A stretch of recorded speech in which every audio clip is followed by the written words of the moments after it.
Always.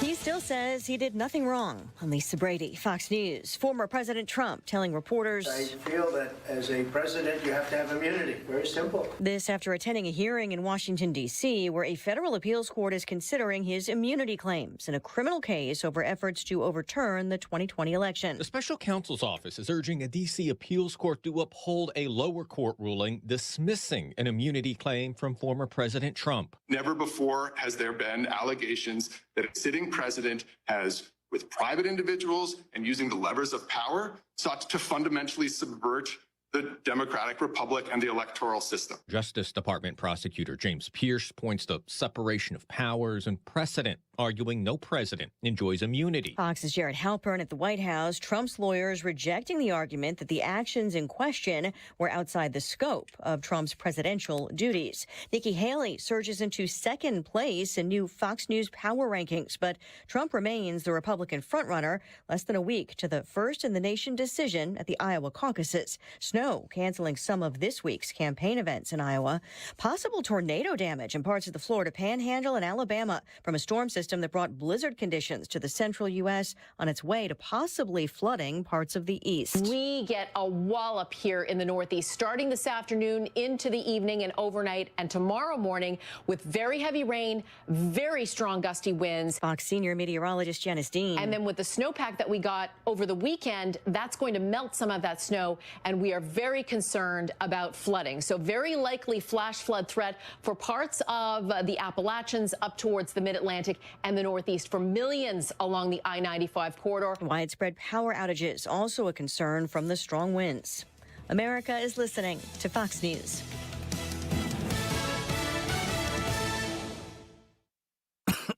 Oh, this cold. Honey? Honey? Honey, you need DayQuil Severe Honey. DayQuil Severe Honey gives you powerful cold and flu symptom relief with a honeylicious taste, because life doesn't stop for a cold. Okay, I'm ready to go. Now I'm getting a cold. Honey. Try DayQuil Severe Honey for powerful cold and flu relief. DayQuil Severe with honey flavor. The daytime coughing, aching, stuffy head, fever, honeylicious, power through your day medicine. Use as directed. Keep out of reach of children. Life insurance. Why are you putting it off? Can't afford it? Too much hassle? Think you don't need it? There's lots of excuses for putting off life insurance. But if you weren't there, who would pay the mortgage and other bills? With Ethos, you could be covered in 10 minutes and boom, family protected. Ethos, fast and easy online term life insurance. Up to $2 million in coverage with no medical exam. Some policies as low as $1 a day. Answer a few health questions and get your free quote at getethos.com. That's getethos.com. Air Comfort Service, heating, cooling, and insulation. Weather. Chief Meteorologist Dave Murray. Temperatures now in the 30s, periods of snow into the early evening. 1, maybe 2 inches, very windy and getting colder. 25 for the low. Rattling windows overnight with that wind. Wednesday, quiet, partly to mostly sunny 42. Thursday, partly sunny 45. A mix of rain, sleet, and snow, and some accumulation possible on Friday. This is 97.1 FM Talk. Chief Meteorologist Dave Murray. Mark Cox here. Join me next spring on a beautiful trip to Italy. This is going to be great. We're going to fly into Rome. We are going to get on a bus and travel south to the Abbey of Monte Cassino, maybe Italy's best kept secret. It looks like something out of a picture book. We'll visit Puglia. We'll go to Caserta. We're going to spend several days in Sorrento. You'll have an opportunity to visit the ruins in Pompeii, and then Positano, which is on the Amalfi Coast and absolutely one of the most beautiful places I've ever seen. I can tell you, my wife and I have been there, and we can't wait to go back. You can even take a high-speed jet foil over to the Isle of Capri, which has some tremendous historic Roman ruins on it that you can visit while you're there. $53.67 a person. That includes your airfare from the St. Louis area. Call them toll-free at 888-733-9494. That's 888-733-9494 or conservativetours.com. If you're hiring, it can feel like you're trying to find a needle in a haystack. You can hope the right person comes along, or you can just use ZipRecruiter. And now you can try it for free at ZipRecruiter.com/radio. In fact, ZipRecruiter has helped a lot of business owners find their needle in a haystack, like Marco, president of operations at Telly Tires and Auto Centers. Because Telly Tires has grown a lot in the last few years, Marco needed to hire everyone from a receptionist to a store manager to a head mechanic. ZipRecruiter helps me find all the right people, even the most difficult jobs to fill. ZipRecruiter helps me keep my business running. Take it from Marco and millions of other businesses who've used ZipRecruiter. ZipRecruiter can help you find the needle in the haystack. See why 4 out of 5 employers who post a job on ZipRecruiter get a quality candidate within the first day. And right now, you can try ZipRecruiter for free. That's right, free at ZipRecruiter.com/radio. That's ZipRecruiter.com/RADIO. ZipRecruiter.com/radio. ZipRecruiter, the smartest way to hire. 1 in 4 car batteries is weak and needs to be replaced. Let the professional parts people at O'Reilly Auto Parts test your battery for free. They can also help you find the best Superstart battery for your vehicle. Learn more at O'Reilly Auto Parts. Hey, it's Mark Reardon. If you're nearing retirement or already retired, call my friends Thomas Helbig and Bob Kershaw with the Retirement Advisory Group. They'll show you how linking to the market is much safer than owning the market for your retirement savings. They're the official financial advisors of my show. Go to retirementkey.com. The Annie Frey Show YouTube live chat poll of the day is sponsored by Ruler Foods. Low prices, no coupons. Ruler Foods. That is exactly what I needed to hear. Thank God someone here knows what they're talking about. That's us. That's right. Gotta love this American ride. All right, you need to take the time and get the full picture.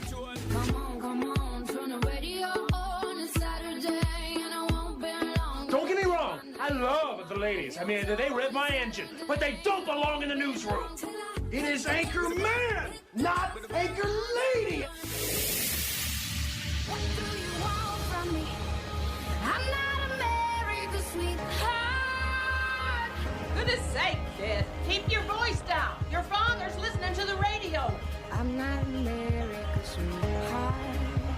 This is the Annie Frey Show.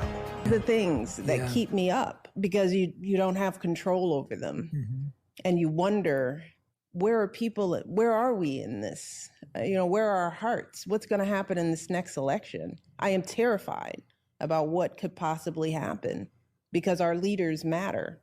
Who we select, who speaks for us, who holds that bully pulpit. It affects us in ways that sometimes I think people take for granted. There's Michelle Obama, potentially the next nominee for the President of the United States. I'm just trying to scare all of you away from listening to the rest of the show. Don't go away. We got to talk about it. We've got to walk through this, and you got to talk me off the ledge, maybe. Have I been saying for a while that I think Joe Biden's not going to be the nominee? Yes, I have. And I think I've been saying for a long time, Brad, that I think Michelle Obama is. Can confirm. Yeah. She made those comments yesterday, and it's causing a lot of people to speculate whether or not Michelle Obama is looking to pivot to get into the race or not. A lot of people have strong opinions on that and feelings on it. You want to talk about what she just said there? She's talking about how our leaders matter, and it terrifies her to think essentially that Donald Trump would become the next president of the United States. I kind of feel the same way about her, which is ironic, which is why we have a democratic republic, why we go vote, and why what the people has to say, that's really what matters. But that's the YouTube live chat poll for today. Will Michelle Obama ever run for president? I feel like the only reason she would run for president is to keep Donald Trump from winning. If she felt like every other stop had been pulled and it still looked like Donald Trump might win the presidency, that Michelle Obama would then run. That the only thing worse than running would be not running in that particular instance. I think the stakes are very high for the Democratic Party. I know that if you look at polls, dramatically people are unhappy with Joe Biden. He has not been able to bring people together the way they told us that he was going to do. He has not been able to lead this country in some sort of unification the way they told us that they were going to do. He's not the adult in the room. He's the senile senior citizen in the room, and everybody's wondering what he's going to do next. Brad, you answered this question. Will Michelle Obama ever run for president? What do you think? Man, will she ever run for president? If she doesn't run this year, my answer is no. So, I'm going to say no. I don't think she's going to run this year. I think the three options that we put up there are, yes, she's going to run in 2024, yes, but not this year, or no. You're saying no? I'm saying no. I don't think she's going to run this year, and therefore she's not going to run ever. I want to play for you a little bit of President Biden. This was going on yesterday while we were in the middle of the show, and it's one of those things that we can dip into. And I'm going to say, some of you are going to believe this, some of you are not going to believe this. Joe Biden and his speeches are generally, in my opinion, rambling and incoherent. I feel as though the further you get into the speech, if he takes a run to the left or to the right off of the talking points of the script, it gets to be very, very rambling and incoherent. I actually think it's disrespectful to the office of the presidency to dip into this president delivering a speech if it happens to be, by luck of the draw, when he's in the middle of an incoherent ramble.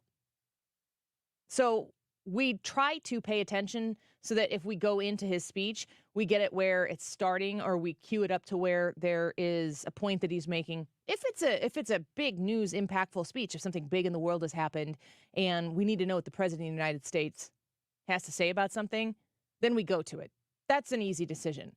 But we're in campaign season. It's 2024.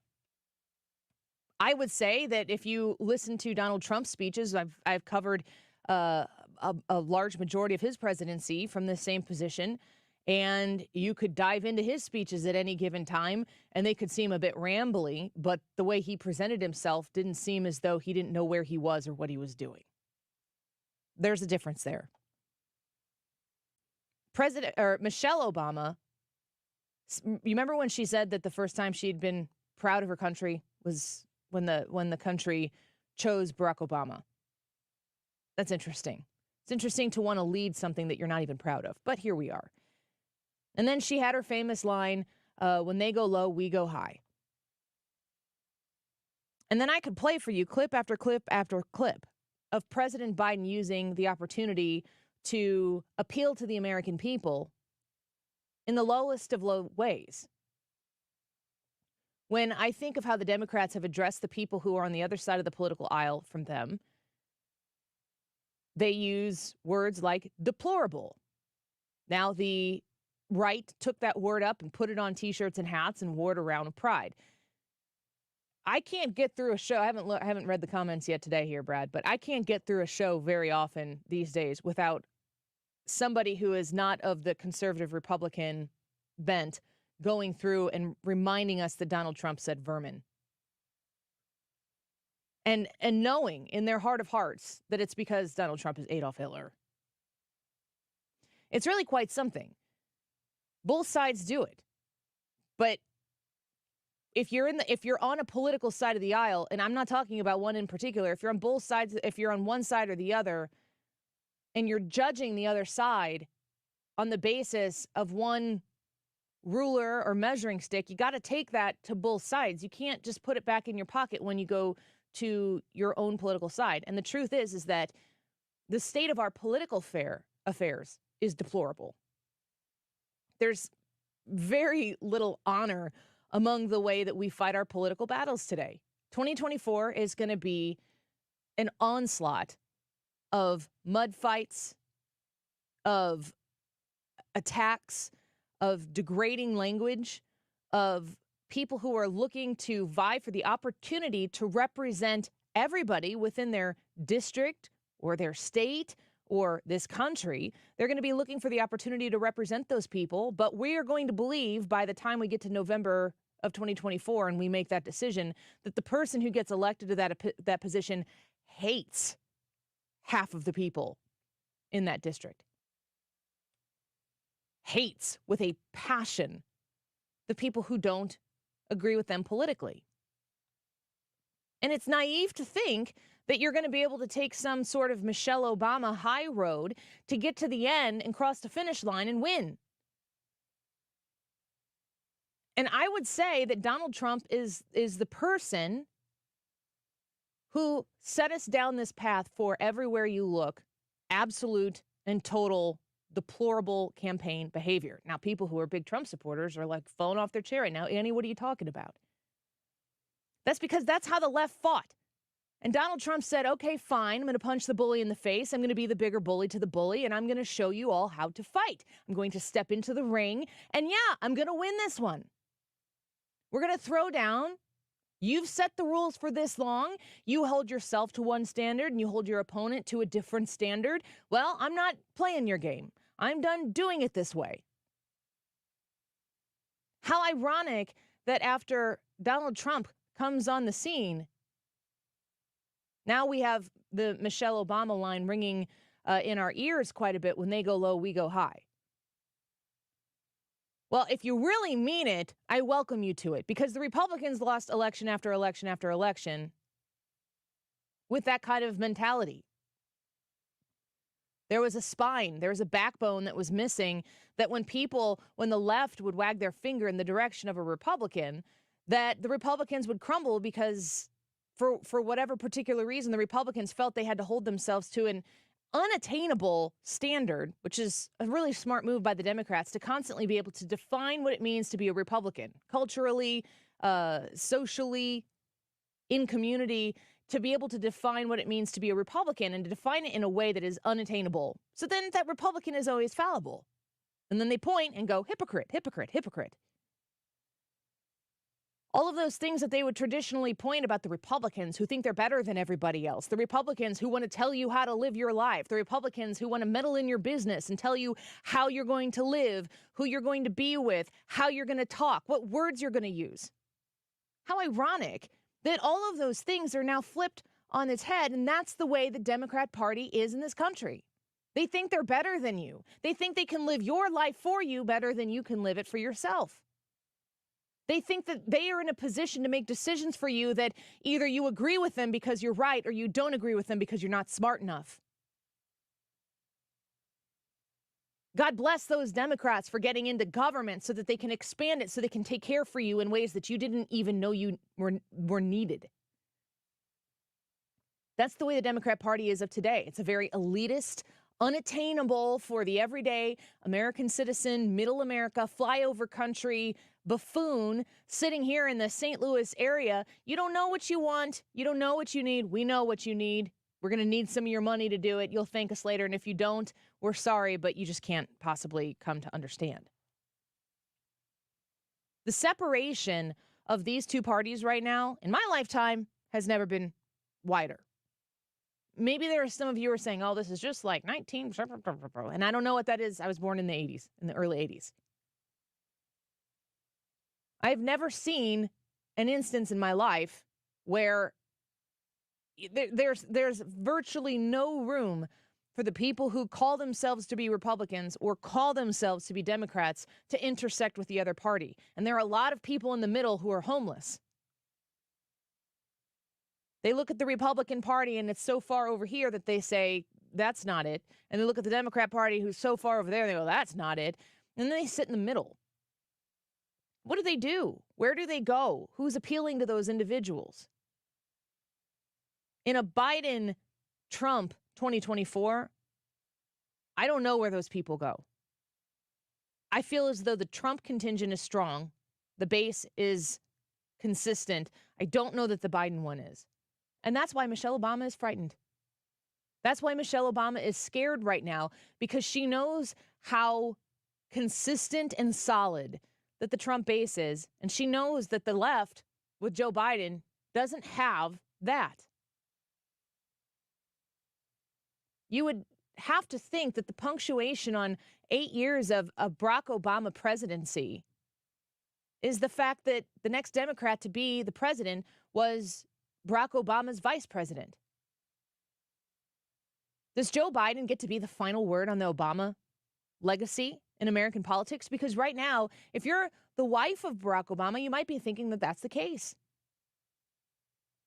I also think that there are a lot of valid questions that need to be asked and investigated. We don't know the answers to them. Maybe the answers are not nearly as nefarious as the lack of answers or willingness to answer those questions might lead one to believe. But the idea that Joe Biden may have been trading on company time and dollar with Ukraine, with China, on Air Force Two with his son Hunter Biden along for the ride, making very lucrative business deals for his family.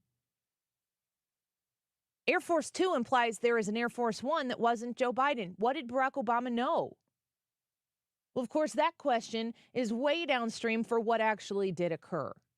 How involved was Joe Biden? I'm looking forward to finding out the answers to those questions. And I think that if the House Republicans have one goal in mind, it's to answer that question throughout the course of 2024. I don't think it's going to result in an impeachment. I do think it's going to result in a lot of information becoming public. Michelle Obama is looking at the situation right now, and for whatever reason, she's taking her time to go on somebody's podcast and talk about how concerned she is and afraid she is that Donald Trump could be the president again. That message needed to get out there. And do you think if you're in the Joe Biden camp that you appreciate that Michelle Obama is out there right now talking about how afraid she is about the possibility that Joe Biden would lose? I highly doubt that. I highly doubt the Biden camp is very comfortable with that. That's why we want to know. YouTube live chat poll for today. Will Michelle Obama ever run for president? Yes in 2024? Yes, but not this year? Or no? You go to the Annie Frey YouTube channel and vote and tell us what you think. There are going to be brand new bombshell news stories every single day this year. And while we sit here and wait for the news to come out and change the game over and over and over again, we're going to be as close to it as we can to relay it to you. Let's take a quick break. When we come back, our friend Joe Concha back on the Annie Frey Show for the first time in 2024. We're going to talk about the Michelle Obama story, that question that I just asked you. I'm going to ask him. And what's the Joe Biden response? Is he going to back down and crumble, or is he going to drill in? He wrote the book on Joe Biden, after all. He'll join us when we come back. Joe Concha in a minute.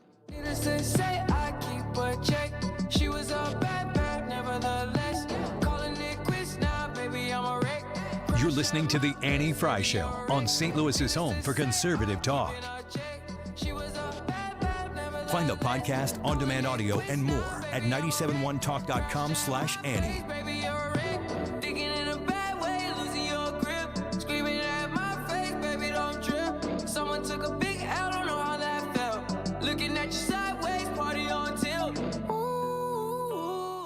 TheDiamondShop.net. Have you visited them online yet? You can become a VIP. It's real simple to go to TheDiamondShop.net and sign up and become a VIP and get access to all of the specials, the events, great opportunities to save on beautiful fine jewelry that you can purchase at The Diamond Shop.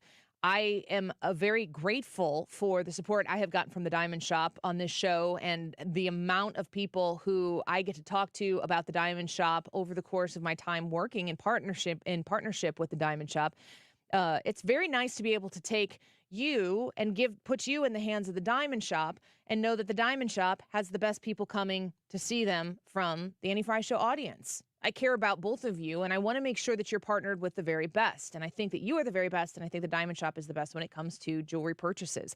The customized jewelry that they make, every once in a while I get a picture from Tom, and it's a beautiful custom piece that he has recently made for somebody special. Maybe it's from a family heirloom, or maybe it's for a special occasion. If they don't have it in the case, they can work with you to achieve something truly unique that meets your goals and your needs. Find them online on thediamondshop.net. If you need a new garage door, this could be your lucky day. Entries are now open for the $5,000 sweepstakes at Overhead Door Company of St. Louis. A winner will be chosen at random to receive $5,000 towards new garage doors, openers, or front entry doors of their choice. Deadline to enter is the end of the month to win the $5,000 sweepstakes with Overhead Door Company of St. Louis. Enter now at overheaddoorsstlouis.com.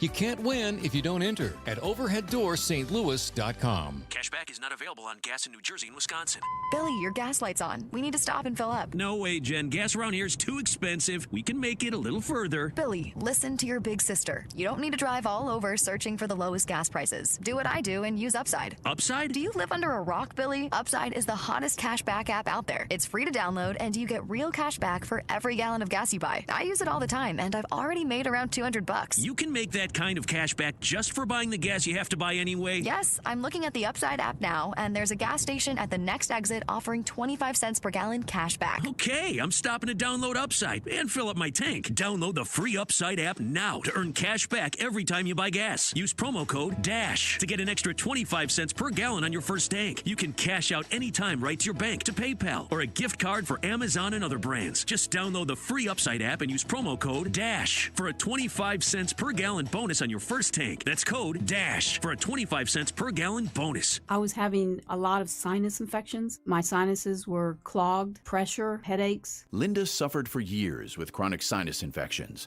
You don't feel like doing anything. When you feel like your head is completely clogged, all you want to do is just lay down and sleep. And the pressure, it's just not fun, always walking around with a headache. Now, her issues are gone. How? A minimally invasive procedure done in the office of St. Louis Sinus Centers called balloon sinuplasty. I really did not know what it was like to feel like you're really breathing and not being so clogged up. I would do it again in a heartbeat, and I would definitely recommend it for someone else. Do you suffer with chronic sinus infections, facial pain, pressure, congestion? Find out if balloon sinuplasty is the solution for you.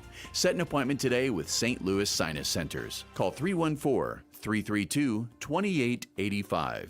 314-332-2885. That's 314-332-2885. Learn to make money 5 ways with rental real estate. Double your money with apartments. And get your map to financial freedom. And that map starts with a free workshop. Sign up now at lifestylesunlimited.com. Click on the Join Free Workshop tab and attend online or in person. That's lifestylesunlimited.com. Lifestylesunlimited.com. Again, that's lifestylesunlimited.com. Limited seating, unlimited potential. You're listening to the Annie Frey Show live from the Air Comfort Service Heating, Cooling, and Insulation Studio. 9 out of 10 homes are under insulated. Keep the air you're paying to heat where it should be with 15% off attic insulation. For a free estimate on attic insulation, visit aircomfortservice.com. 97.1 FM Talk. You're here because you're done playing by their rules. St. Louis is home for conservative talk. 97.1 FM Talk.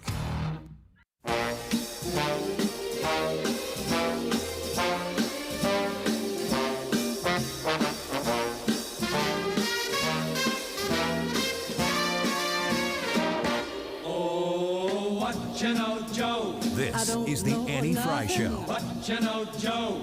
Tell me something. Follow Annie on Twitter at Annie Frey Show. Ain't conniving, just ain't jiving. I don't know. What you know, Joe? Well, I don't know Latin. What you know, Joe? Ain't high-hatting. What you know, Joe? I ain't fooling, I need schooling. I don't know.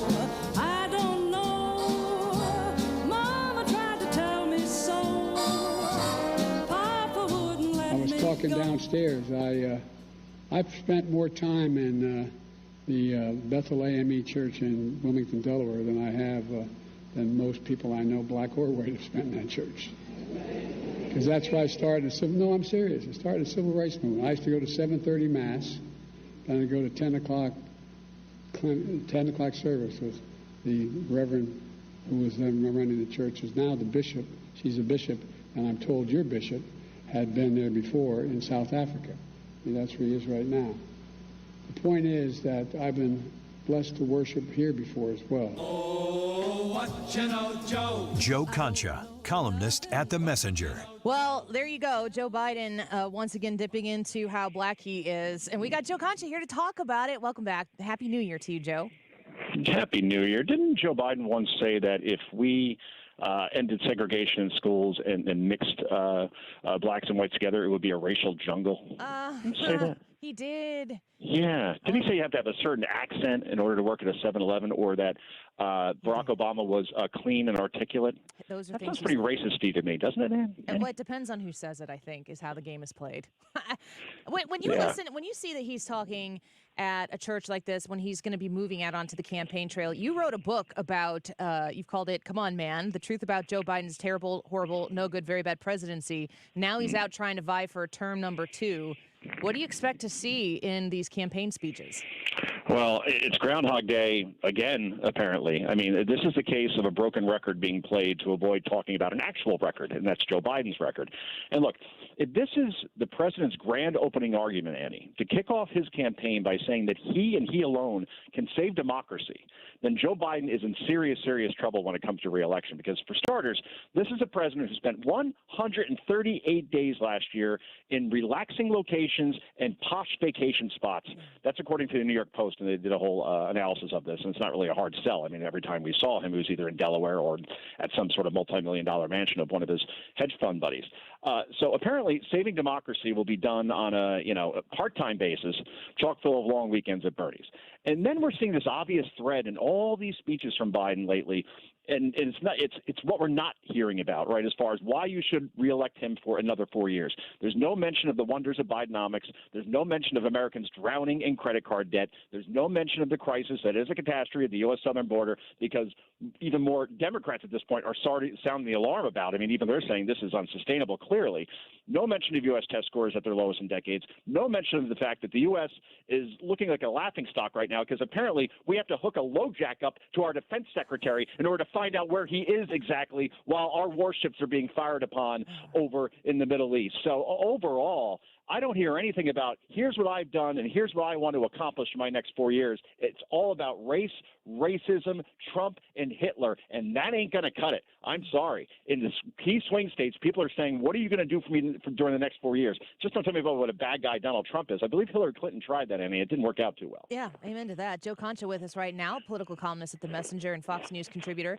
I wonder if you find yourself thinking about the day after Election Day this year, that's presuming we would know who won at that point in time, and going, how did he win? How did he pull this off? How is this possible? Because I feel like we've done this enough right now that I'm not prepared for common sense to prevail. Well, that's the thing. If common sense did prevail, then easily it should be a landslide for Trump or whoever the GOP nominee is, for that matter, right? But I did write a column recently when looking at how Joe Biden can win. And I have 4 quick factors I could share with you. One's the economy. Now, the GDP grew at 4.9% in the last quarter reported. That's a big number. Unemployment's still below 4%. I get that people are working multiple jobs, so I'm not going to put too much weight in that. But the Dow is, near record highs, 37,000. So if the economy continues to improve, it takes away somewhat Trump's biggest argument, which is I could steward this economy better than this guy. Then there's abortion. We all know 2022, I came on this show and said, here comes the red tsunami. We didn't get a red wave. We got a red ripple, right? And now what is it? They have a 2-seat majority in the House. The Republicans do. They didn't win back the Senate when they absolutely should have. So I think that'll still be an issue. I don't think it'll be as hot as it was in 2022, because we're seeing whenever we do referendums in states like Ohio or even Kansas, it's being rejected as far as whether there should be abortion ban. So the whole thing, like, you won't be able to get an abortion, that argument's going away, but it still could play a role. And then if Trump gets convicted, there's just a certain amount of people out there, whether they're Republican or independent, that aren't going to vote for a convicted felon. You can say, well, those trials aren't fair. I agree completely.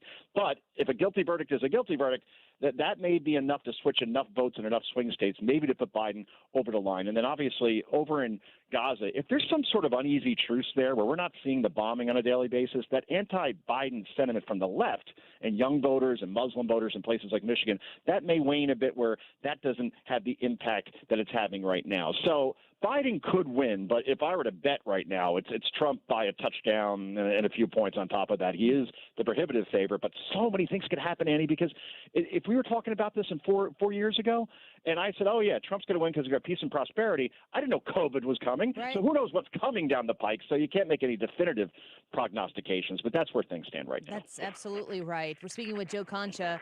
So, November, we're in 2024. It's really not that far away. It'll be here before you know it. What do you think the likelihood is that come November, the nominees are Biden, Trump?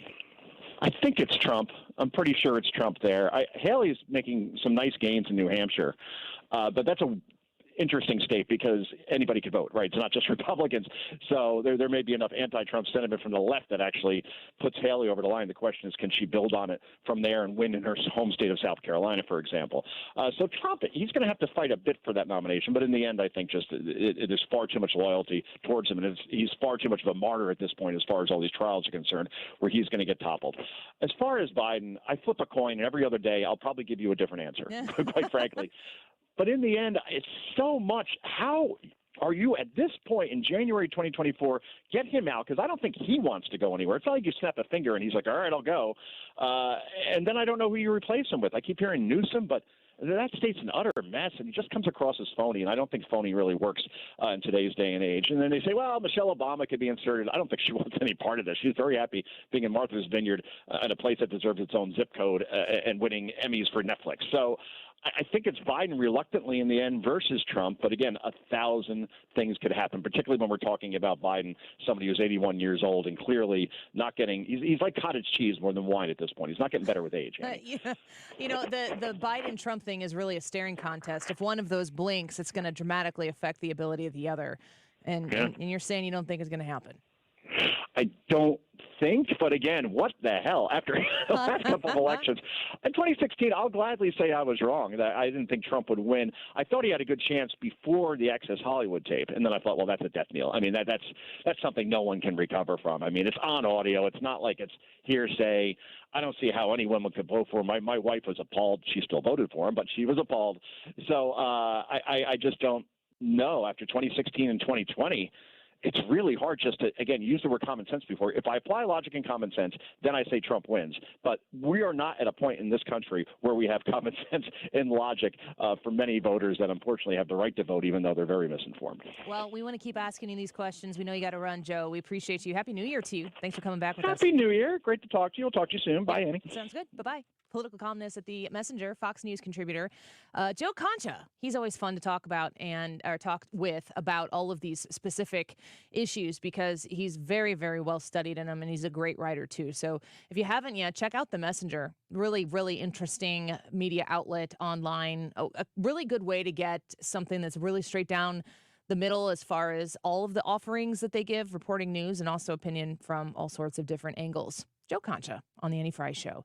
Let's take a quick break. When we come back, we're going to punt Wiggins America to 105. He demanded more time today. So he said, okay, we'll see if Chad Wolf can join us. And fortunately, he could. He's the executive director and chief strategy officer at the America First Policy Institute and the chair of the Center for Homeland Security and Immigration. How much of a play is immigration and what is taking place on our border going to have in this election? Chad Wolf on the fixes that could be put in place when we come back. What you know, Joe? What do you know, Joe? This is the Annie Frey Show. I don't know. I don't know. My mama tried to tell me. The website is igotfloored.com. That's what you want to check out when you're looking for flooring. igotfloored.com. And just walk yourself through the website. They are very passionate at igotfloored.com and Michael's Flooring Outlet that you know that they are a family-owned and operated business. Shopping at Michael's Flooring Outlet for your tile, for your hardwood, for your vinyl, for maybe the carpet tiles to replace the carpet in your office or place of business. It makes it a lot easier to maintain.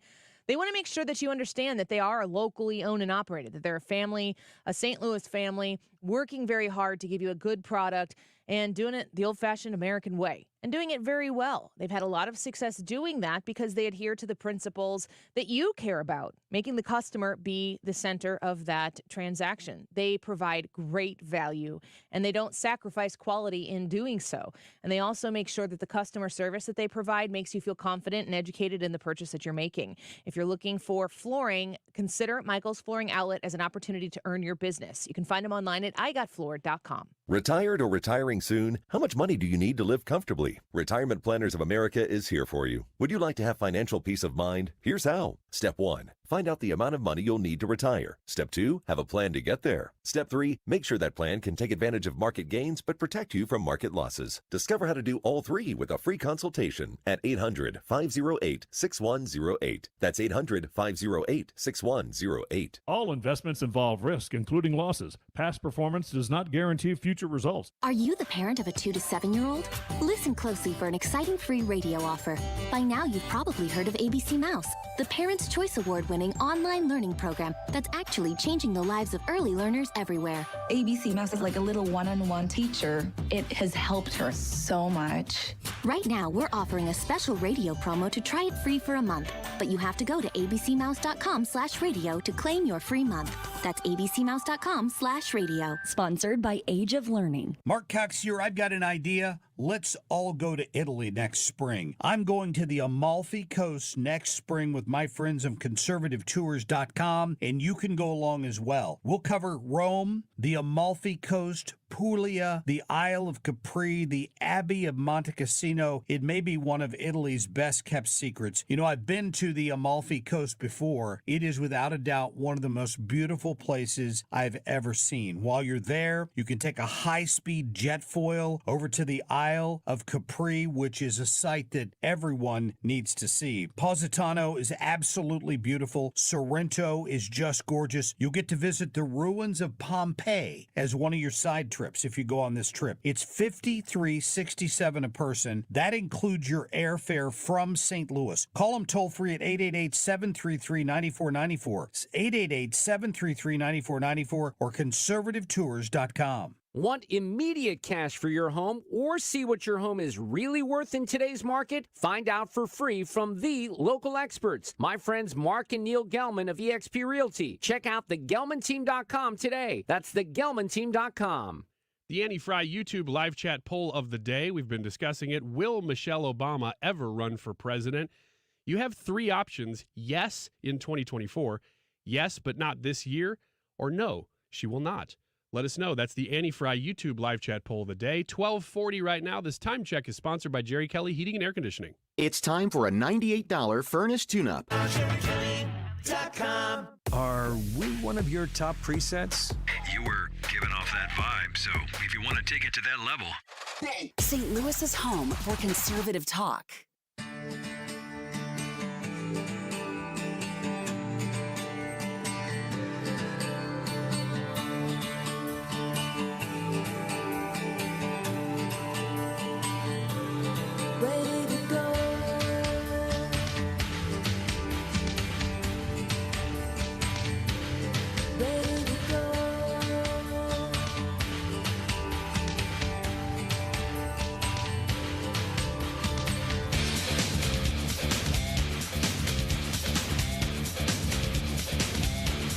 This is the Annie Frey Show. Follow Annie on Twitter at Annie Frey Show.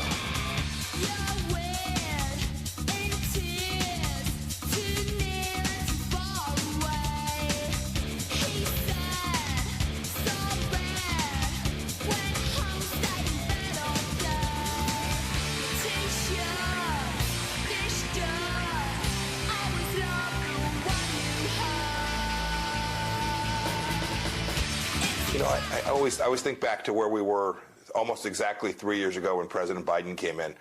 We had more nations recognizing Israel's right to exist. We had relative stability in the West Bank, where the Palestinians. We had the Abraham Accords, where countries had said, yeah, let's all work together. And Iran was isolated.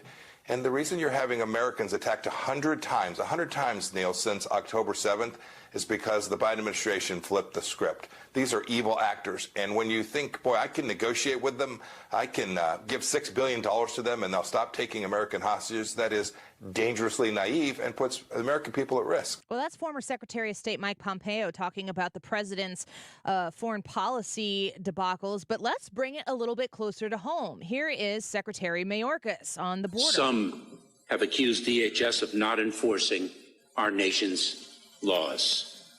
This could not be further from the truth.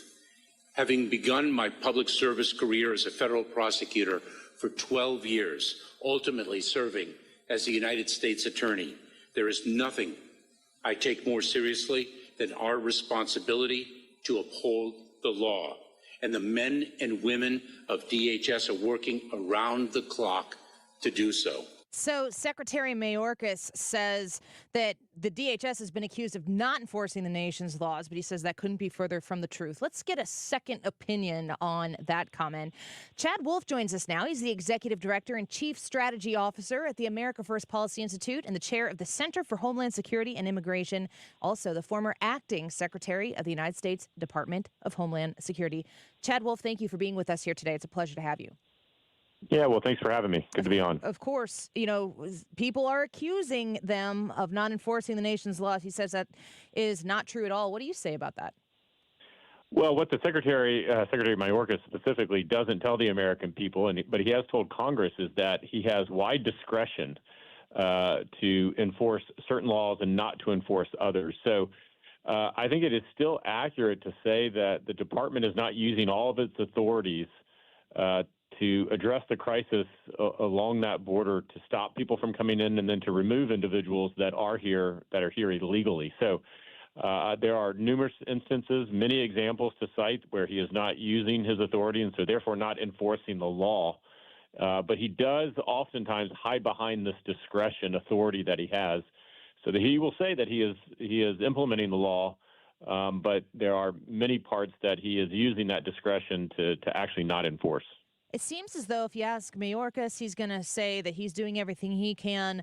We heard the president, when he was returning from his holiday break, say he needs the money, that he hasn't been given the money to handle the situation the way it needs to be done from Congress. Everybody's got someone else to blame, but yet I don't even really hear the Biden administration properly identifying this as a crisis.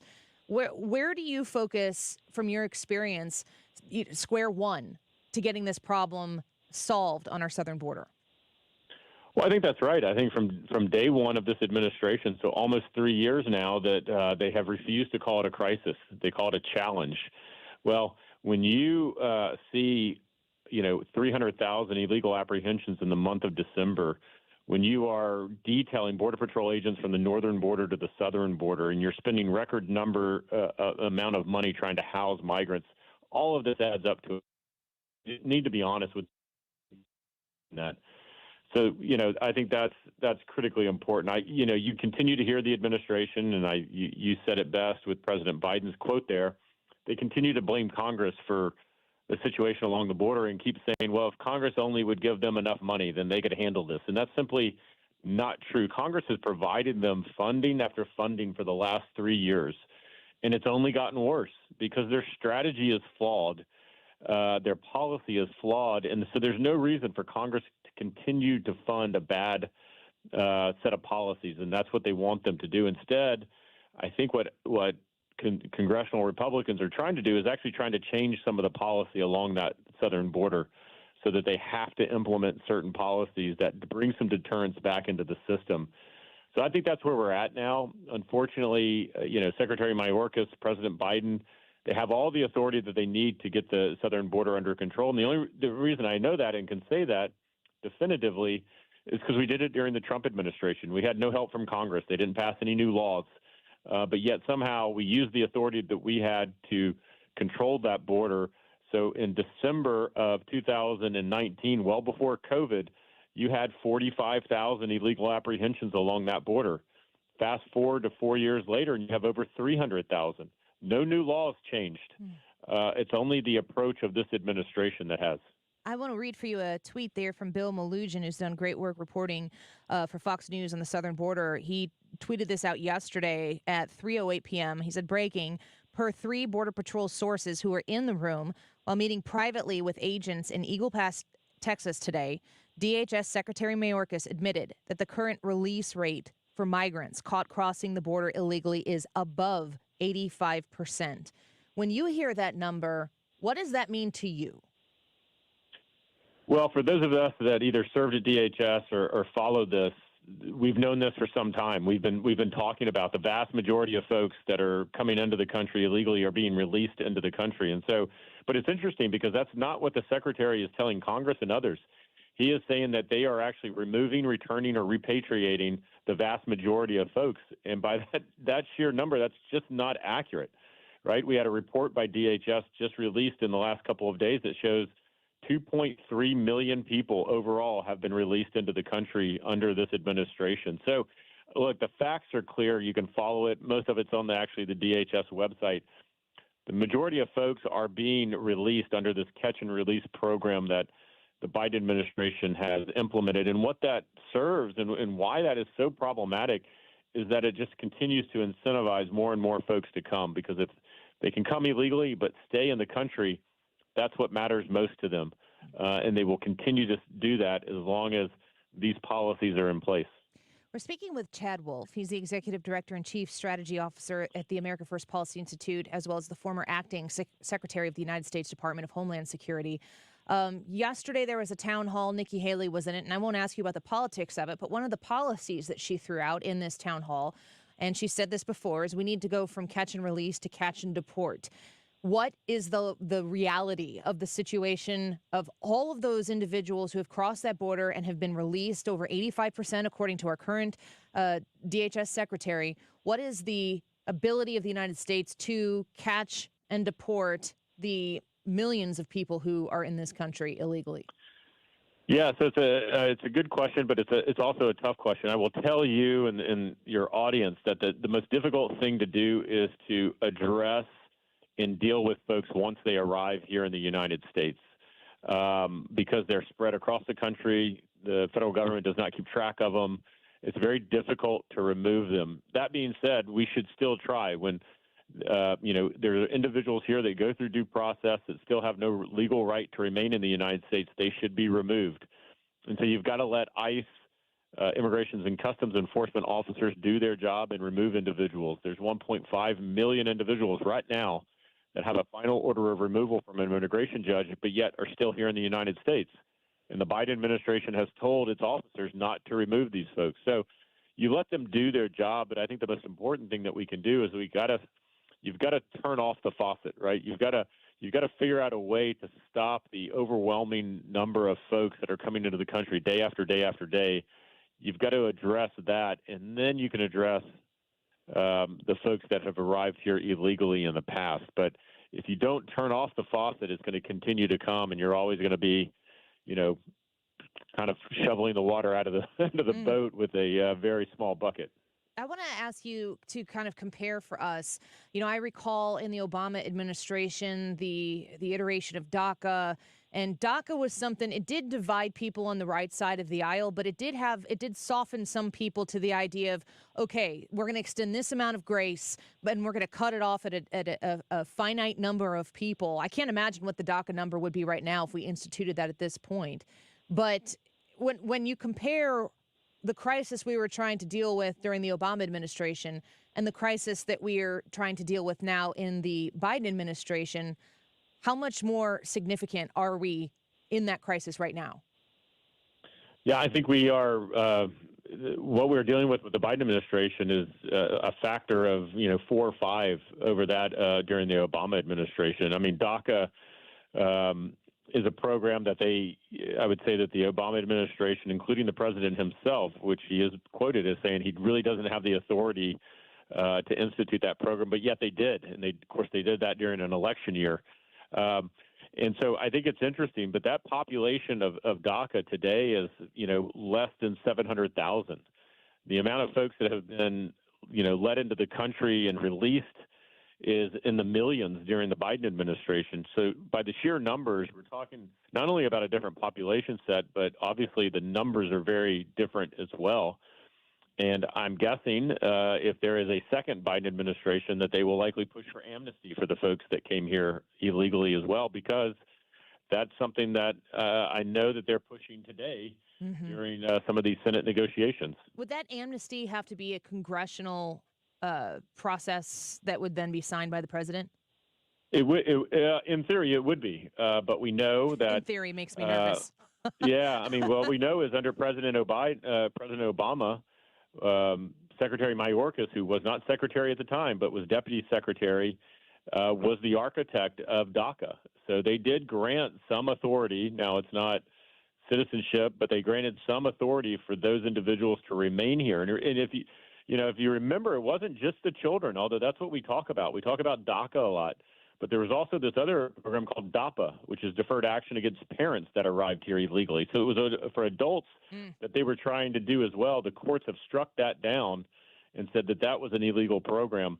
I think they've also said that with DACA on many different instances, but yet it continues. So both Mayorkas, President Obama, Secretary Johnson, and others during the Obama administration knew what they were doing on DACA was illegal, but they did it anyway. And now, many years later, over a decade, we're still trying to figure that out. Well, it makes me feel as though we can say that elections have consequences, and this next one coming up will be very consequential as to what I would consider to be the most pressing issue facing our country on the southern border. Well, we appreciate your time Yeah. today, Chad Wolf. Thank you for spending some of your expertise sharing it with our listeners today. Okay, thanks. All right, Appreciate it. You're welcome. Bye-bye. Executive Director and Chief Strategy Officer at the America First Policy Institute and former Acting Secretary of the United States Department of Homeland Security. When you hear Mayorkas say behind closed doors, or when you hear that he has said to these Border Patrol agents behind closed doors that over 85% are being released, that's staggering. Brad, what do you have to do to be one of those people that are in the less than 15% that are told, no, not you? Like, are you freaking kidding me? When you're looking around at the hordes of people around you and you're like, why them, not me? Yeah. Who are those people? No, not you. You probably showed up in the orange jumpsuit you wore when you broke out of prison. And they're like, I don't know about you. Yeah. You should have changed that outfit, buddy. It's something. That is for sure. And I don't understand how Mayorkas can say behind closed doors. According to this Bill Melugin tweet, Mayorkas admitted that the current release rate for migrants caught crossing the border illegally is above 85%. How can you know that the numbers that are approaching our southern border, crossing our southern border, being released into the country are over 85% of those people? And then when you're asked if this is a crisis, you're like, we think it's a challenge. If you were having a conversation with your teenager and they're like, it's a challenge, not a crisis, Mom, you'd be like, you're grounded, kiddo. Go to your room. Send Mayorkas to his room. I don't understand it. I don't understand it at all. I hope the American people in this election follow what Jim Carafano had said on our show in 2021. It might have been in January of 2021, like the day after Biden got sworn into office. But he said specifically that the most pressing concern for Americans in the 2024 election was going to be the southern border. And I remember when he said that, and he said 2024, I thought to myself, my goodness, that's a long time away. And here we are. It is upon us, and we are going to have to make a smart decision. Get active, folks. Get out there and be seen. Be seen being part of the community and being helpful so that people ask you about yourself, and then you can tell them. That's the best way to impress upon people who you are and why you are that way without beating them over the head with politics in a Twitter comment thread. That never really is that influential, is it? All right, Wiggins America, when we come back, he wants to talk about 20 signs you need to get a new job. I don't know what he means by that. You'll have to stick around and find out along with me when we return. Don't go away. I have diabetes. I'm at risk for pneumococcal pneumonia. I have asthma. I'm at risk too. If you're 19 or older with chronic conditions like asthma, diabetes, COPD, or heart disease, or are 65 or older, you are at increased risk for pneumococcal pneumonia. Ask your doctor or pharmacist about Prevnar 20, pneumococcal 20-valent conjugate vaccine, a Pfizer vaccine that can help protect you against pneumococcal pneumonia in just one dose. Even if you've already been vaccinated with other pneumonia vaccines, Prevnar 20 may help provide added protection. Prevnar 20 is approved for adults to help prevent infections from 20 strains of the bacteria that cause pneumococcal pneumonia. Continued approval may depend on a supportive study. Don't get Prevnar 20 if you've had a severe allergic reaction to the vaccine or its ingredients. Adults with weakened immune systems may have a lower response to the vaccine. Side effects include pain and swelling at the injection site, fatigue, headache, muscle, and joint pain. For full prescribing information, please call 1-855-213-2138 or visit Prevnar20.com. Stewart's American Mortgage and the Bagel Loan are waiting for your phone call or your text, 314-324-4440. That's 314-324-4440. Stewie is there to help you navigate the mortgage situation, whether it's getting a new one or doing a refinance. Anybody who has gotten a mortgage in the last year or so, as rates come down, make sure you grab yourself a lower one. You don't want to be stuck paying those high 8% or whatever godforsaken number they were when they were as high as they got. Get yourself a locked-in lower rate while they go lower, and it costs you nothing to refinance. That's the big thing here. When you use the Bagel Loan, you don't pay anything in closing costs that other lenders out there will charge you for. So you're going to be able to get that mortgage refinanced at the lower rate, secure it so that you're not paying that super high one over the 30 years length of the mortgage, or 20 or whatever it was that you got. Reach out to him. Tell him Annie sent you at 314-324-4440. That's 314-324-4440. You can also Google the Bagel Loan and MLS number 226715. Don't miss out on limited-time appliance deals during the closeout event at Lowe's. For a limited time, get up to 35% off select major appliances. Plus, get an additional 20% off in-store clearance appliances. Hurry, these deals are too good to last long. Shop in-store or online today, because Lowe's knows deals. Lowe's knows home improvement. Valid 12/28/23 through 1/3/24. Selection varies by location. While supplies last. See Lowe's.com for details. At Grainger, we're for the ones who specialize in saving the day and for the ones who've mastered the art of keeping business moving. We offer industrial-grade supplies for every industry with same-day pickup and next-day delivery on most orders, all backed by real people ready to help. So you can get the right answers and products right when you need them. Call, clickgrainger.com, or just stop by. Grainger, for the ones who get it done. KFTK FM Florissant. From the Under Law Injury Lawyers, GetJim.com studio. 97.1 FM Talk. Always live on the free Odyssey app. A change in marching orders. I'm Lisa Brady, Fox News. The White House Chief of Staff ordering cabinet heads to notify his office if they can't perform their duties.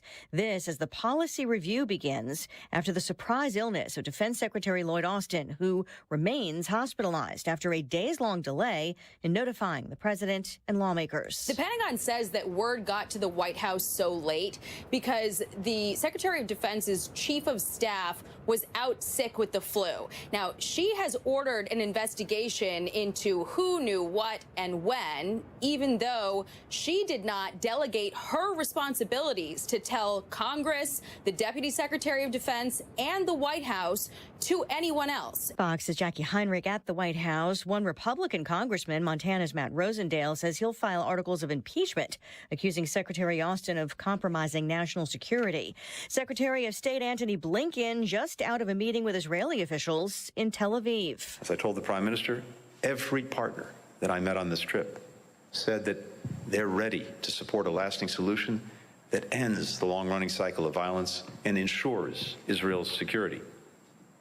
But they underscored that this can only come through a regional approach that includes a pathway to a Palestinian state. Blinken says the U.S. and Israel believe a diplomatic path is the best way to achieve security, even as fighting continues in Gaza. He also says a South African claim of genocide against Israel in the International Court of Justice is meritless. NASA just announcing it won't send astronauts back to the moon until at least 2026. The year-long delay announced a day after technical issues doomed the mission of a private company's unmanned moon lander, which was part of a larger effort to scope out the surface. America is listening to Fox News.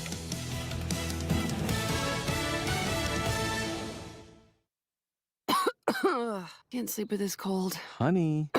Honey? Honey, you need NyQuil Severe Honey. NyQuil Severe Honey gives you powerful cold and flu symptom relief with a dreamy honey taste. Feeling better, honey? Honey? I'll take that as a yes. Try NyQuil Severe Honey for powerful cold and flu symptom relief. NyQuil Severe with honey flavor. The nighttime sniffling, sneezing, coughing, aching, fever. Honeylicious, best sleep with a cold. Medicine. Use as directed. Keep out of reach of children. Paid actor portrayal. Life can be so unpredictable. After losing my dad, it made me think about my family if something were to happen to me. I had heard about life insurance through Ethos and how easy it was to get coverage. They were right. In 10 minutes, I was covered. And boom, family protected. Ethos fast and easy online term life insurance up to $2 million in coverage with no medical exam. Some policies as low as $1 a day. Answer a few health questions and get your free quote at checkethos.com. That's checkethos. Air Comfort Service, heating, cooling, and insulation. Weather. Chief Meteorologist Dave Murray. Temperatures now in the 30s, periods of snow into the early evening. 1, maybe 2 inches, very windy and getting colder. 25 for the low. Rattling windows overnight with that wind. Wednesday, quiet, partly to mostly sunny, 42. Thursday, partly sunny, 45. A mix of rain, sleet, and snow, and some accumulation possible on Friday. This is 97.1 FM Talk. Chief Meteorologist Dave Murray. I want to talk to you about STS Armory. I know that there was another ruling that just came down that the Supreme Court said about the Illinois ban. First thing I did, text my friends Katie and Jesse at STS Armory to find out what's going on. They are at the front line of knowing everything when it comes to firearms in the state of Illinois. That's also why I purchased my firearms at STS Armory and my ammunition, and make sure that I go to them for the accessories, for my questions, and also that's where I send my family and friends for education. They are the best when it comes to structuring conceal and carry classes. I'm a conceal and carry holder myself. If you need to do a renewal, if you want to get it for the first time, if you are a female and you are interested in learning more about firearms, but you feel a little intimidated by going to a class where there's all these big dudes with beards and all this stuff who want to, talk about guns all the time. You're like, I just want to protect myself. I don't know if that's what happens at those meetings, but I'm just imagining that if you were new to it, that's not what you would want to walk into. They have a ladies only class. But if you want the one with the big men and beards, you could ask for that class too. Maybe they have that as well. They're the best. If you need anything firearms, they are located in Pontoon Beach, Illinois. They are located online at sts-armory.com. Conservatives Care supports organizations making a difference in our community. Kim St. Ange here. USO Missouri serves active, reserve, and National Guard military members and their families throughout the St. Louis Metro and Kansas City. Learn how you can support their mission at 971talk.com/care. At Lakeside Renovation and Design, our secret sauce isn't just the tools we use or the materials we choose. It's our people. We're not just builders. We're local craftsmen, highly skilled in our trades. Our team takes immense pride in transforming homeowners' visions into reality. We're not just in the business of remodeling. We're in the business of making homes more beautiful, comfortable, and valuable. What sets us apart? Integrity and honesty. Our craftsmen exceed expectations because we care. Lakeside, where every nail, every cut, every detail is a testament to our commitment to you. What's your favorite four-letter word? Chances are you've said it more than a few times dealing with this crazy world we live in. But at Compass Retirement Solutions, our four-letter word of choice is hope. Hope for a better tomorrow. And hope that your retirement plans don't take a back seat. You've watched inflation soar, and maybe your retirement future feels a little uncertain right now. But all hope is not lost. Find out exactly how much risk you're still taking with your investments. Find out how you may be able to save big on taxes. And find out how having a written retirement plan just might give you the hope you've been looking for. Call today to set up a meeting. 314-373-1598. That's 314-373-1598. Compass Retirement Solutions. 314-373-1598. Firm offers insurance services but does not provide tax advice. Investments and services offered through Compass Retirement Group, a registered investment advisory firm in Missouri and Illinois. Investing involves risk, including the potential loss of principal. The choice of a lawyer is an important decision and should not be based solely on advertisements. The people have spoken. I want to thank you, St. Louis, for voting Onder Law 2023's best St. Louis law firm. When you're injured, call Onder Law at 314 or 618-9000000. Join us at Odyssey as we all do our one thing. Together millions of things for our planet. This year, resolve to use less gas. You can carpool to work a few days a week and walk any distance under a mile. When we each share our one thing, it becomes a million things for our planet. What's your one thing? The Annie Frey Show YouTube live chat poll of the day is sponsored by Ruler Foods. Low prices, no coupons. Ruler Foods. That is exactly what I needed to hear. Thank God someone here knows what they're talking about. That's us. That's right. Gotta love this American ride. All right, you need to take the time and get the full picture.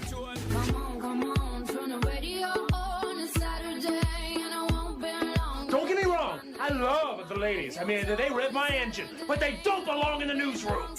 It is Anchor Man, not Anchor Lady. What do you want from me? I'm not America's sweetheart. Goodness sake, kid. Keep your voice down. Your father's listening to the radio. I'm not America's sweetheart. This is the Annie Frey Show. Welcome back to the Annie Frey Show, packed noon hour. We just wrapped up here on the Annie Frey Show. And, sometimes Ryan gets real hot and bothered about the length of the Wiggins America segment. He said today he needed longer than 12:45. So we do as we normally do, and we just do what Ryan Wiggins wants. I said, get Chad Wolf on or something. I don't care. I need a longer segment. Did you listen to him? Mm-hmm. What do you think? How did he do? We should have brought him in with the Wiggins America intro. And just seeing how he did. Yeah. With some goofy subject. We'd play Wiggins and we'd talk about Wiggins America, and I'd be like, the southern border, what is it like in Wiggins America? Yeah. And then he would have been like, it's terrible. No, in Wiggins America, it's great. He wouldn't have It's a known that, utopia. though. He would have been confused. Yeah. He would have just gone with what he knew. Does Wiggins America have a big, beautiful wall on the southern border? We don't need it. Everybody gets along. Mexico is You're a better in communist? Wiggins America, so people want to stay where they're from. Yeah, it's great. Why aren't you there? Oh, I'm there 100% of the time. That's actually true. The YouTube live chat poll, if you want to join us there and vote, is will Michelle Obama ever run for president? Your options are yes in 2024, yes, but not this year, or no. We want to know what you think about that, so come vote. Rigdon says, I don't think she'd take the pay cut. Chris says, I voted yes, 2024. She is what scares me the most. Edward said, I voted no. If she had aspirations of running for president, I think she would have already run in 2020. A different Chris said, I voted yes. If it was 6 months ago, I would have said in 2024, but I feel they are past that unless they drop Biden. And Russell said, I voted no. Why would she step on her husband's toes? He's on his third term of the presidency, hoping for his fourth if Biden wins in 2024. So we want to know what you think. Come to the Annie Frey YouTube channel, vote, and tell us if you think Michelle Obama will ever run for president, and leave a comment, and we might read yours on the air as well. Wiggins! Oh, Wiggins! Here's your time. Thank you very much. What I have for you today is something that you all are going to need to participate in. And if you're listening, you can participate too to figure out whether you need to be looking for a new job. These are the top 20 signs you need to start looking for a new job. Should we score? I think that you should keep track as we go. Okay. Of the 20, how many are you a yes to? Mm-hmm. And then, of course, do you agree that that sign does mean that you should start looking for a new job? 1, 2, 3, 4, 5. I'm going to number. Go Okay. ahead. I Yep. don't have to do I can count to 20 by myself. Okay. Well, I was just wanting to see how high you got before we started. We were talking about this off air. She's able to multitask. I agree. Clearly, he's not. I'm just waiting. She's counting. Okay, I'm going to wait, and she sounds like she's done. All right, number 1. Feeling anxious on a Sunday night. I think that's a good sign that you need a new job. I do too. Do you feel anxious on a Sunday night? No. Only if I don't have a good guest booked for Monday. You know what? I numbered this and I forgot to write 19. Whoops. 19, 20. Female brain. Yeah, I know. Math. It's hard. Math. It's hard for girls. Sure is, biologically. All right, I'm going to mark that one. And I'm not going to tell you what I mark. Math was my best. You just asked us. I know, but I'm not going to tell you. This is Math Wiggins is your America. best what? ACT score. Was it really? Yeah.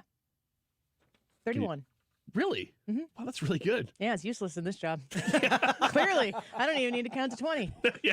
Can you count to 20? You're sure I can. Yeah. Skip 19. All right. Number 2, not feeling appreciated. I'm going to say that is a sign that you might need to see and take a new job, but it can't be the only sign. Because any type of feeling is, you can have a feeling about something that is rooted in reality, and you can have a feeling about something that's not rooted in reality. That's very true. I do feel like this one is important to your job. How do you feel about this one? But you can't expect it constantly. Yeah. It's one of those that you do need it at some point, but you can't expect it as much as you probably want it. Well, and that feeling of not being appreciated can't be fleeting either, because feelings are like that. Emotions are like that. They'll be fleeting, and you'll be like, oh, I don't feel very appreciated. And then, like, 2 days later, you're like, wow, I don't even know what I was thinking about there. It's just having a day. I was just in my feels all day. It's also important, as it is with any human relationship that you have, to understand love languages. I read the 5 Love Languages book, I don't know, it might have been 10 years ago.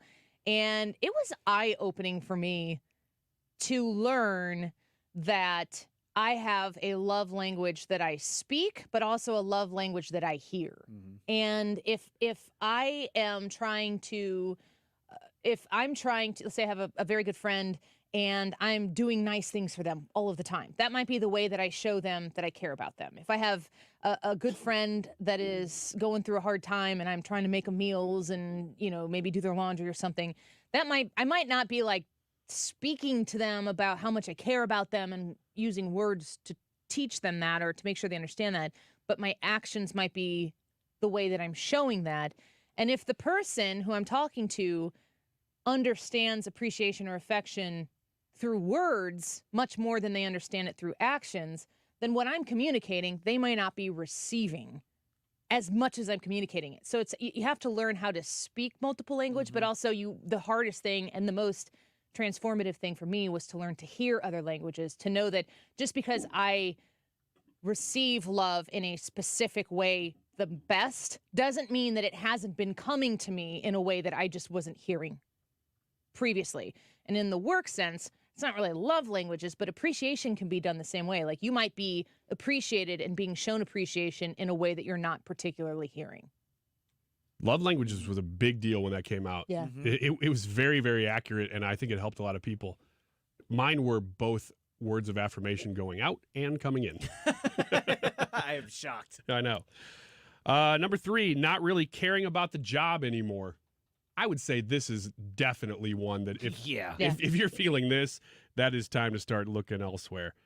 Number 4, frequently looking at the time to see if it's nearly time to go home. Oh, wow. Well, yeah, I'm going to say we do that a lot. Frequently looking at the time. Yeah. That's pretty much all we do. Yeah, like, when is this segment over? Gosh. Sorry, 5 more minutes? you still got 5 more minutes. Minimum. Number 5, feeling depressed before a holiday because you know it will end. And then you have to go back to work. Yeah, I think that knowing that you have a reprieve from doing something, but worrying the whole time that you're enjoying supposed to be enjoying the reprieve, the whole thing is tainted by the idea that there is an end to it. I hate endings. I am so bad at endings of anything. So I can understand that. I experienced that the hardest with my first maternity leave because I wanted to keep staying at home. But the truth is that when I came back to my job, which was when I was doing digital for 97.1, very much so background capacity, once I got back and I was appreciated by the people who I came back to, I quickly moved on from that. But I know what that feeling is like. Yeah, I don't know that I fall into this category. I think if you listen to the show and you listen to our Friday shows, you know that we probably are kind of like, hey, this is great. We're not thinking about Monday on Friday. Number 6, no longer feeling passionate about the role. Yeah, that would be one. It's a definite sign. Mm-hmm. It's a definite sign. Everybody keeping track here? I wonder how many people are going to quit after the segment. Give us at least a portion of your new job. 10% for the big guys. Yeah, we're all the big guys here, so 40%. We'll take 30. That makes sense. Yeah. That's the Biden tax plan. Number 7, not liking your boss. Yeah. I mean, it's a big deal. Your boss really does set the tone for what you can and can't do and really what you feel in a given day. You ever work for a micromanager? Yes. Yes, I've worked for people who are both micromanagers and non-existent managers. So I've kind of run the gamut. I'll take the macro over the micro every day. Absolutely. Absolutely. Number 8, lack of sleep due to stress. Yeah, maybe. I mean, that's a health thing. Yeah. If your job is causing you so much stress and anxiety that you can't sleep. Number 9, the salary is not very good. Yeah, it's a valid. Yeah. Again, I don't know that any of these are absolute deal breakers, but that's why we're keeping score. If you combine a few of them, yeah. Yeah. Not feeling a sense of pride in your work. What? This is number 10. See, now, that one, if you're not taking pride in your work, you shouldn't just quit your job and be jobless. Like you need completely agree. You need to find another job. That is to be said about all of these. If you don't just leave, like definitely better yourself. If you can find something better, do it. But I've known guys, particularly in my life, who have been upset with a job or just kind of unfulfilled. Totally understand that. But then they just leave. And it's like, no. I mean, unless you are physically unable to do the work, like you are so stressed out that it's going to kill you, find something else first. Find some stability. Number 11, we'll have to move a little faster here. Yeah, you're always looking for other opportunities. Yeah. I would say yes to that. You probably already made that decision, though, at that point. Yeah. But I feel like I'm always looking for opportunities, but it's always to supplement what I'm doing. It's not to leave. So I don't know that that's a great... So yours is back to like number 9, which is the salary. Kind of. Like I'm always looking to add more money and stuff to what I'm doing. Well, just when I enjoy it. if you feel like you're not getting enough money, which I can see that kind of being kind of the natural bent of most people. Like, I wish I got more money to do this, but you're looking for other ways to supplement your income so you can stay in your job. That might actually be a sign that you really like your job. That's true. Number 12, not being able to. Yeah, Ryan. Number 12, not being able to recall the last time you looked forward to going to work. Oh, that's sad. It is sad, and I think that's a very, very good one. If you're checking that, that's time to start looking. Number 13, spending most of your working day procrastinating. I'm going to say that there are people who love their job who do that. Yup. And somebody's looking at me right now, kind of funny. I don't know why she's doing that. Knock it off, Leah. And it's not me. Too slow. Number 14, not learning anything new in the role.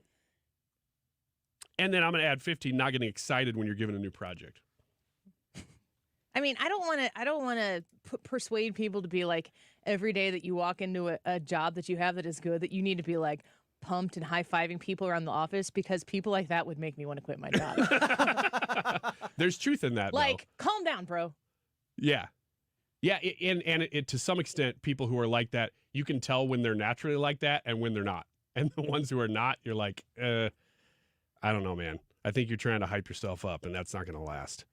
Unable to get out of bed in the morning. Yeah, I think so. Mm-hmm. Number 17, shutting down the conversation if someone asks, how's work going? What is this from? This is a poll company called One Poll. Okay. Last couple Is here. this the only poll they did? Yeah, One Poll. One poll. They opened, it's an LLC. Brilliant. They had a real distinct goal. Do one poll. We can get the Annie Frey show on this one. We'll make it big in St. Louis. Falling asleep at work or on the job. Not number 19. Doing anything. I'm not marking that. Number 19. Doing anything but work during the day, such as shopping or anything to distract yourself from your actual work.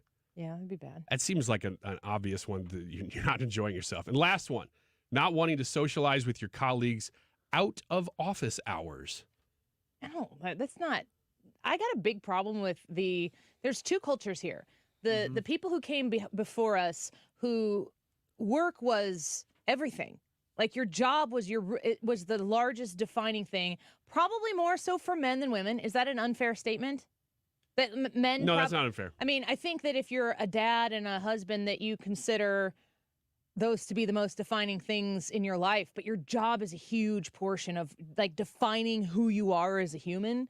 And then the younger generation right now, Gen Z and probably half the millennials, they're very anti that job being the defining, the work-life balance and all that stuff. There has to be a middle ground where, no, you do have to care about your job, and your job doesn't have to be puppy sunshine and roses every day, and it's still a worthy use of your time, but you also don't have to make your job your life. I mean, my life is my family, and that's just, I have no questions about that. And I have a very clear, in my mind, set of priorities where the first thing that I consider if someone says, hey, can you do this, especially if it's outside of my work hours, the first question is, how does it affect my family? And there are times where I ask my family to sacrifice their time with me to do something with work, but it's always that ask. I'm always looking to make sure that the first thing that is considered is my family, but it's not the only thing that's considered. And I feel like we are from a generation that really was married to work, and you just stayed at the office forever and ever and ever until the job got done. If you allowed your company to take advantage of you, that we've pulled away from that a little bit. But when we come back, we can get our results, and we're going to play a clip from a Gen Zer who works at Walmart. Her video is viral right now, and she's very unhappy with the way things are going in this current, I'll just say, job situation. We will comment together why maybe she's experiencing what she's experiencing and whether or not we agree with her, because I think that there might be multiple ways to look at her said experience. We'll also find out if anyone's quitting after the end of the show with our scores. And if they are, they can just leave right now. Yeah. Right? Come in and you'll see, oh, they're missing now. Brad, you can't leave. You got to run the board. We'll be back. Oh, man. In just a minute. Don't go away.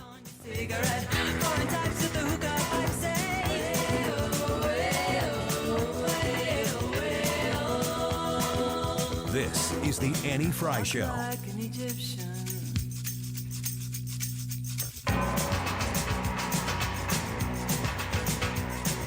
Let's talk about the Retirement Advisory Group seminar that's coming up, the Protecting Your Retirement educational event. I'm going to be there. Are you? I hope so.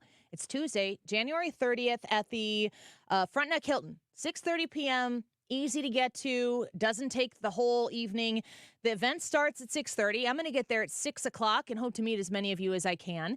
And make sure that you get signed up. Reserve your spot because seating is limited. Here's what you do. You call 314-993-9494. That's 314-993-9494 and reserve your spot at the next Protecting Your Retirement educational event. Mark Cox is going to be there. Mark Reardon will be there. I will be there. And we would love to meet you and talk to you about the person who we believe is a wonderful choice to put your retirement in their hands. They're going to make sure that you go into retirement without that worry and anxiety that you may have if you haven't planned for that shift from accumulating your assets to then living off of them in retirement. Again, reserve your spot at 314-993-9494 or online at retirementkey.com. Do you have 3 ex-wives and your current trophy wife wants a life insurance policy 3 times the size of the policies you had to purchase for your previous mistakes?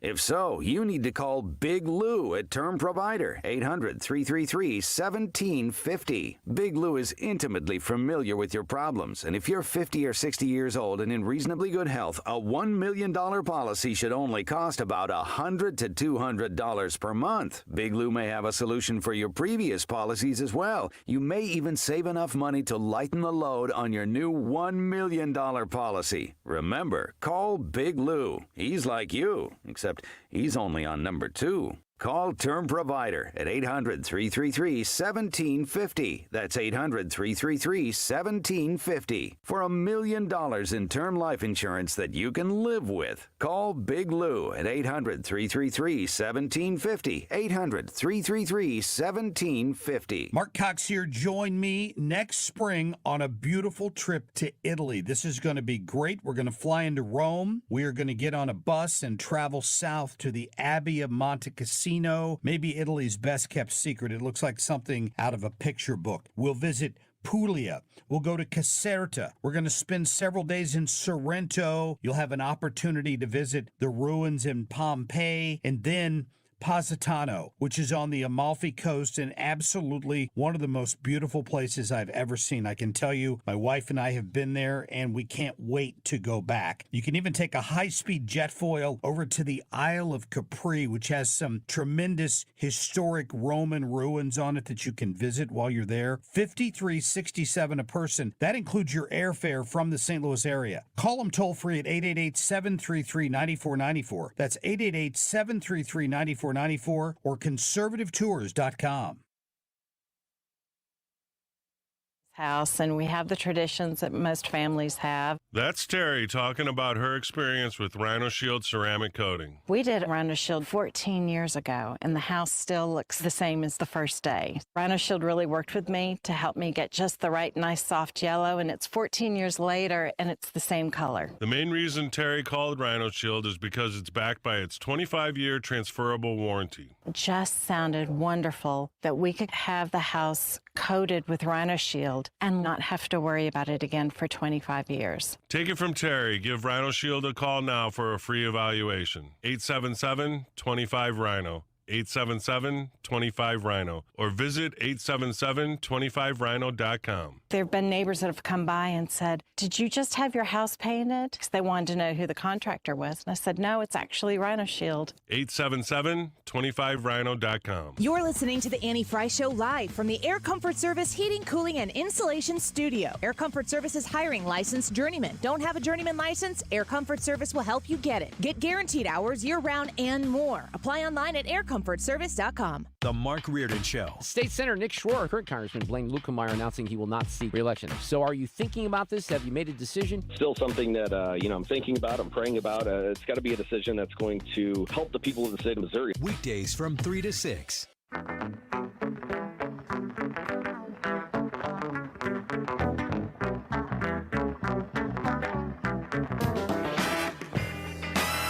You're listening to The Annie Frey Show on St. Louis's home for conservative talk.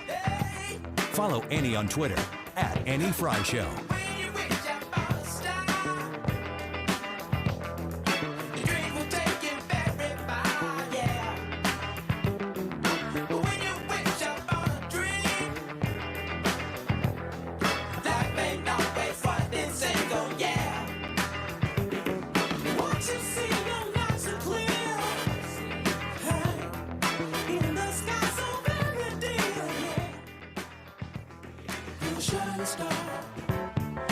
Welcome back to the Annie Frey Show. Our YouTube live chat poll for today. Hello to everyone hanging out with us there. People leaving comments on this question. Will Michelle Obama ever run for president?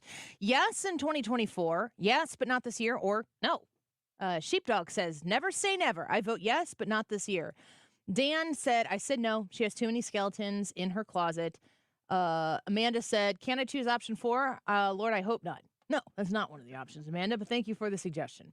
And JC said, nope, she won't run. I agree, way too many skeletons in her closet. We want to know what you think if Michelle Obama will ever run for president. We'll get to more discussion around that in a little bit. Ryan, to wrap up Wiggins America, you want to set the table before we give our scores from what we just talked about? Sure. Once again, the topic for Wiggins America was the top 20 signs you need to start looking for a new job. So we went through all 20 of these, and hopefully you did too, and kind of scored ourselves to see whether we would be leaving today or not. So you gave 20 different things. What's your score? My score out of 20 was 3. What about you, Brad? Brad? He's counting. 3. And now Mike. Brad, can you get someone to turn the No, mic? actually 4. Yeah, he just added 1 because of that moment. He wanted to beat me. Leah? A little bit better. I did this wrong. So just so we're clear, I thought this applied to more than this job because my answer was 9, but that does not apply to this. That's less than 50%. We'll still take it. Yeah. I was like, I She's promise. staying. Yeah. Yeah. I have 1. 1? Yeah, check the clock.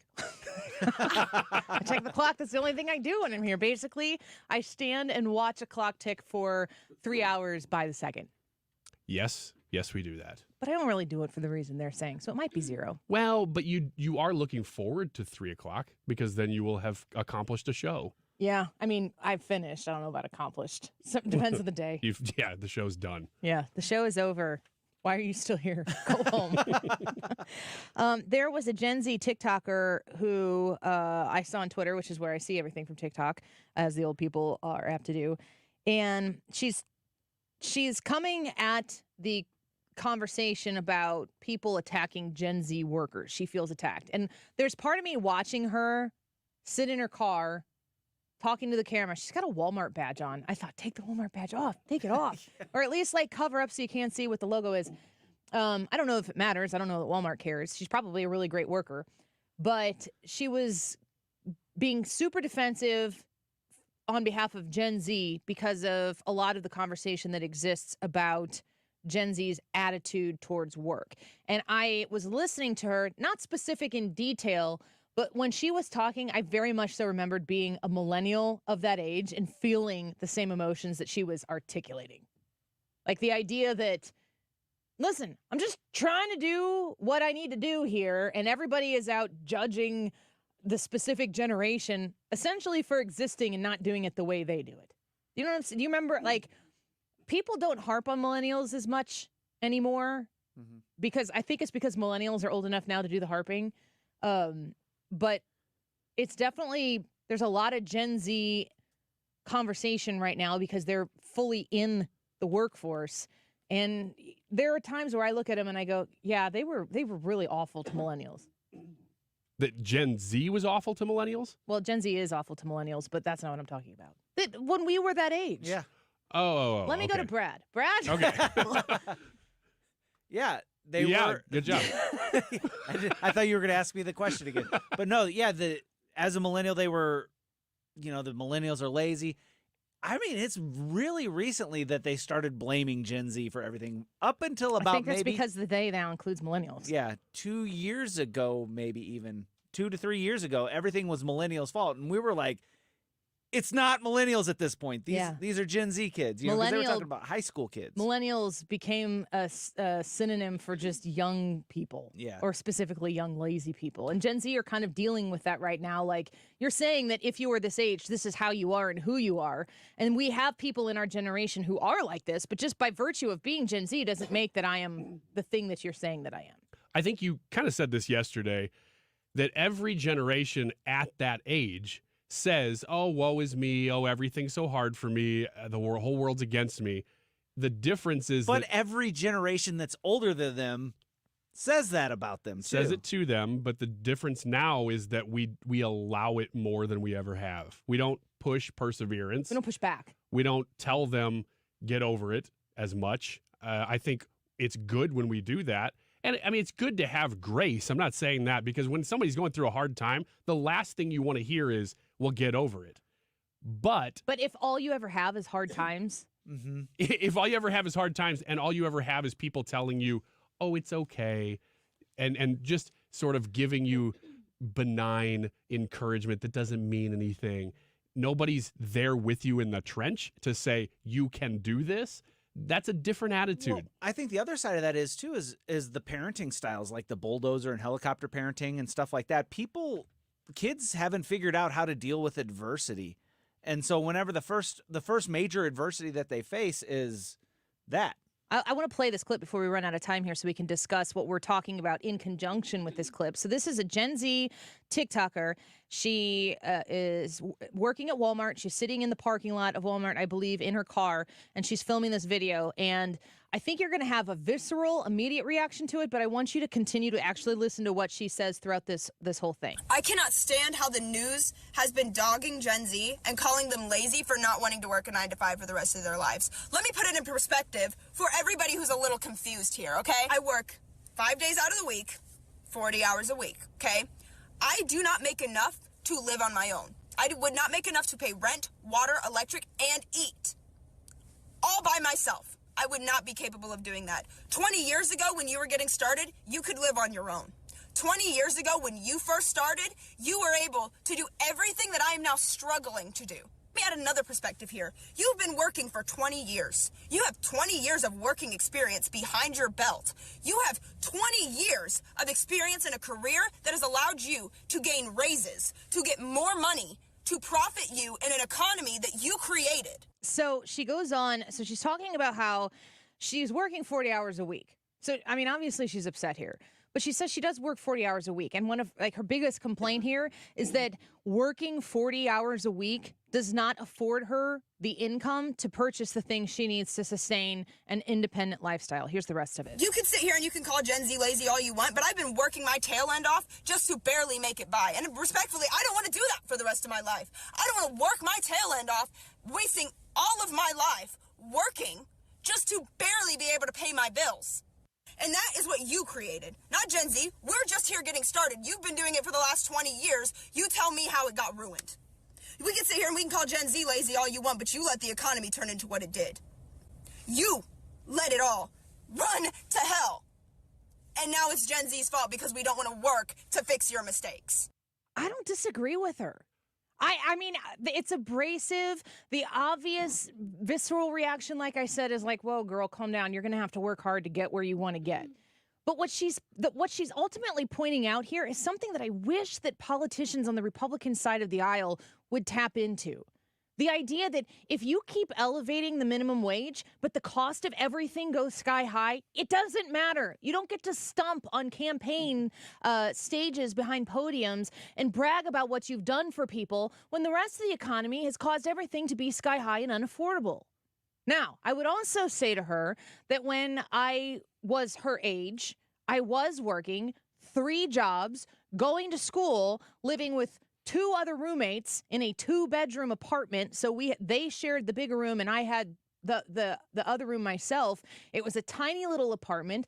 We did what we had to do to get by. I actually look back on that time and don't understand how I financially made it work because all of the money I made went all out. And I remember when my husband and I were first married, I was the only person who had an income. We had a kid on the way because he had gone back to school to be a teacher.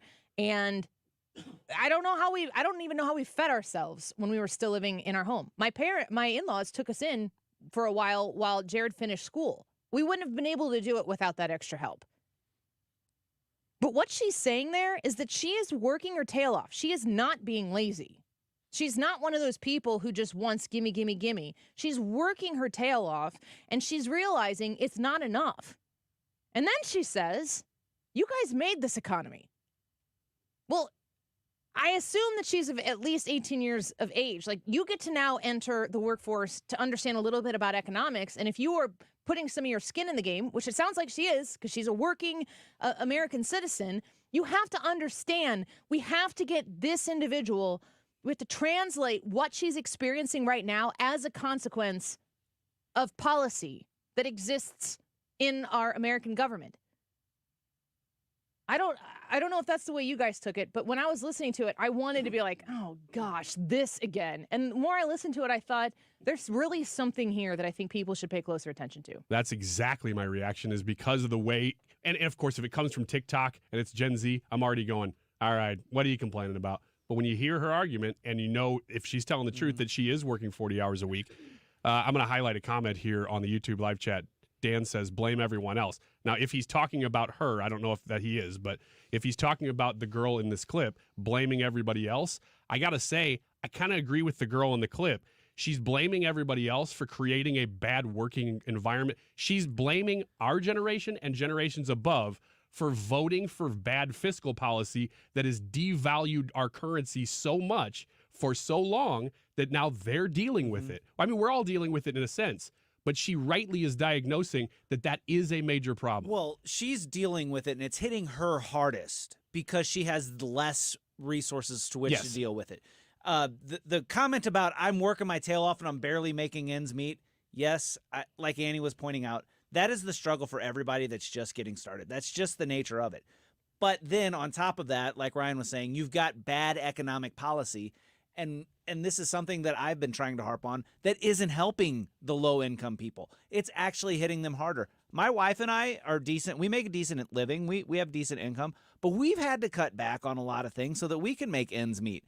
When you're not making as much, when you're just getting started and you have to cut back, there's less fat there for you to trim off, and this stuff hurts more. So she's got real legitimate complaints, and to Annie's point, she does need to get involved. She starts to looking at fiscal policy of different politicians and start voting too. The other thing that I love that she said in there that I think is easy to overlook is she says she doesn't want to work. She doesn't say she doesn't want to work. She says she doesn't want to work like this for the rest of her life to just barely get by. She probably wants to be wealthy. Who doesn't want to be wealthy? Folks, that's not a sin. There's nothing wrong with the idea that you put your time in, maybe you're loyal to a company and you could work for Walmart, have no college degree, and end up being high up in Walmart making 6 or 7 figures at some point in your career, if that's your aspiration and your hope. There's nothing wrong with that. You could be in a trade. You could be an apprentice and become a skilled worker. But boy, those people are going to be making some serious cash in the coming future as people are less likely to get into the trades. Currently, that's going to change, I think, dramatically. But she talks about aspirations, and the American dream used to be about having the home and the independent living and maybe the 2-car garage with 2 cars that could go in it and being able to self-sustain without having to have people come in and always relying on something else to show up in order to make the ends meet. She wants more.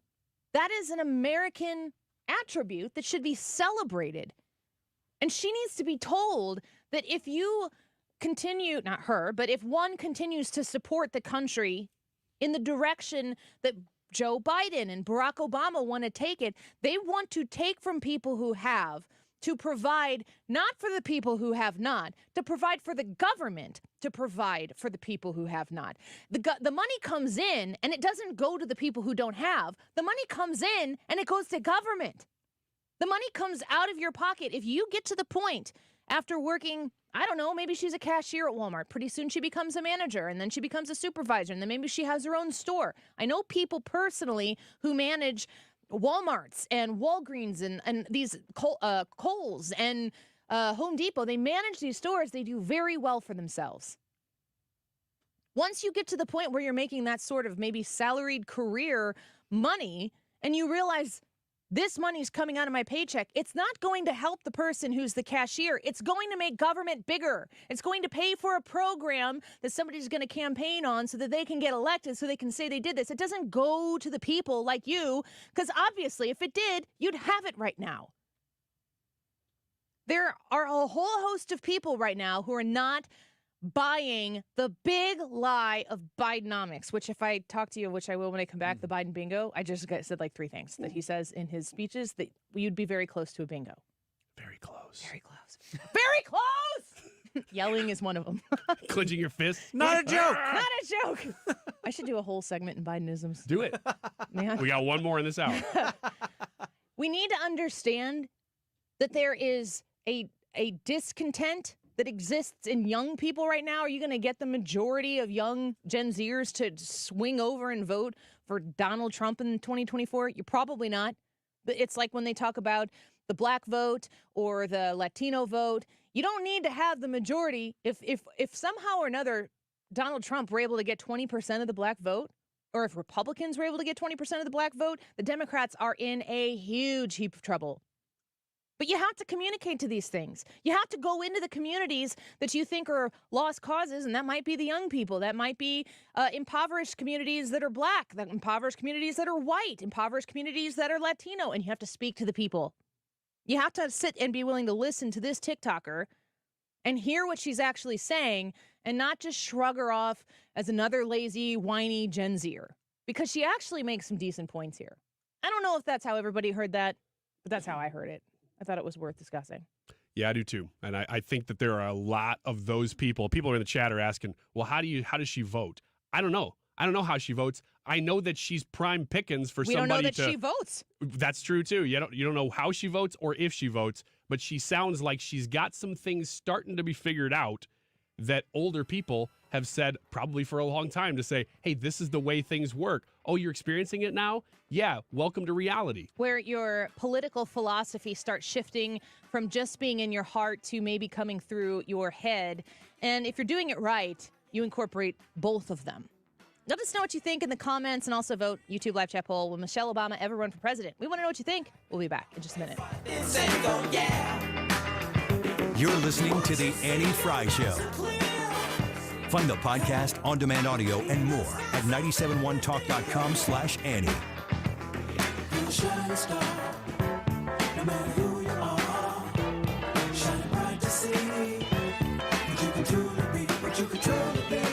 TheDiamondShop.net is located in Clayton. They've been serving St. Louis since 1910. That's a really long time. You are able to stay in business that long when you do it right, and the Diamond Shop absolutely does that. They have a beautiful, wide selection of engagement and wedding rings. They have fine jewelry and watches as well for you to check out. And as Valentine's Day is just a little over a month away, make sure that you visit the Diamond Shop to see what they might have for someone special in your life. A reminder, have you looked at the cost to have flowers delivered lately? You can get something for even less than that cost that's going to last forever and is going to deliver exactly that sentiment and emotion that you were looking for on Valentine's Day. Go see what the Diamond Shop has to offer. They do custom jewelry. They do jewelry and watch repair as well, appraisals, and they also buy gold. They have special financing available right now, 6 months, same as cash. So if you are looking for a bigger purchase and you want to spread that out over the course of time, the Diamond Shop can help you there as well. Reach out to them online at thediamondshop.net. We all hear the radio ads about the IRS. They tell you to be afraid, to be scared, and they try to frighten you into calling. I'm not here to do that. Tax Relief Advocates is different. TRA is here to tell you that if you owe money to the IRS, whether it's $5,000, $50,000, or $500,000, we have a solution. It doesn't matter if you're sitting in your car, at work, or with your kids. No matter where you are, call now. 800-575-6986. Don't lose hope. TRA can eliminate or reduce what you owe to the IRS. There is zero risk to you. If we can't reduce your tax debt, then you pay nothing. Our passion is taxes and helping individuals fix their IRS problems. We have a 5-star rating on Google and Yelp and an A+ with the Better Business Bureau. You don't need to be afraid of the IRS any longer. End your tax nightmare today by visiting us online at TRA.com or call 800-575-6986. That's 800-575-6986. Tax Relief Advocates. Real solutions for real people. I can see clearly now thanks to the doctors at Ophthalmology Associates. Doctors Greg Birdie, Ranjan Malhotra, Robert Brusati, Andy Royer, and introducing Samuel Berry. You can too. Call 314-966-5000 or check out youridoc.com. That's youridoc.com. Victory Men's Health is making it easier than ever before to feel like your old self again. Mark Cox here from my friends at Victory Men's Health. Now they're offering telehealth. You reside in Illinois or Missouri, the process is easy. Just go to their website, pick the service you're interested in. Maybe it's semaglutide for weight loss or hormone therapy or micronutrient testing. Once you've made your selection and your results are in, they'll do a video telehealth consult to review. Go to victorymenshealth.com. The Andy Frey Show YouTube live chat poll of the day. We've been talking about it all day. Will Michelle Obama ever run for president? The answers are yes, this year, 2024, yes, but not this year, or no. 3 options for you. Let us know what you think and leave a comment. We have been reading those throughout the day. 1:49 right now. This time check is sponsored by Jerry Kelly Heating and Air Conditioning. It's time for a $98 furnace tune-up. St. Louis's home for conservative talk. Searching for truth in a world of angles, positions, and outright lies. This is 97.1 FM Talk. Along the way to close my eyes, I lost where I was going, the more it will spin, more that I try. This is the Annie Frey Show. Stop my mind blowing away. Interact with Annie on Facebook. The Annie Frey Show. You all that are despised, along the way to close my eyes. Welcome back to the Annie Frey Show. Happy to be with you this Tuesday afternoon. We spoke with Chad Wolf, who was the former acting secretary of the United States Department of Homeland Security at about 12:45. An interesting conversation with him about what's going on the southern border. Mayorkas's revelation in that closed-door meeting that Bill Malugin reported on, saying over 85% of people crossing the border are released into the country. That is jaw-dropping information, especially to hear from Mayorkas, who refuses to call it a crisis. He says it's a challenge. He's full of crap. Joe Concha also with us at 12:25. What? I'm just summing it up for what it is. Am I wrong? No. Okay, thank you. Scientifically. No, I just like how blunt it was. Thank you. I wanted to get straight to the point. We have also discovered in the last 30, 45 minutes that what's his title? Secretary of Defense. Secretary of Defense. I was thinking his military title. Secretary of Defense Austin is being treated for prostate cancer, which is unfortunate to hear that is what is going on. It doesn't excuse the fact that he wasn't communicating that. Does that change? I mean, does that change the story at all? Okay, he has cancer. He wasn't getting a cheekbone lift. No, the only way I think it would change it is that he even more so should have been communicating that with people because it's a long-term thing. It's not short-term. Yeah. I pray for his quick and speedy and full recovery. And I hope that he is, I don't know what the prognosis is. We don't know all the details about it. I know the Pentagon is speaking about it right now, but still does require you to do some communications when you're the Secretary of Defense. Yeah. Dakota Wood talked about this yesterday about how he's a very private individual, but whenever you go into a position of public service like the Secretary of Defense, like the President, I think you have to sacrifice some of that sense of privacy that you want because of the importance of your job. And I do think that it was still irresponsible of him not to inform people that he was going in for surgery. Yeah. Secretary of Defense Lloyd Austin's absence caused by prostate cancer surgery complications. That's the New York Post breaking news alert.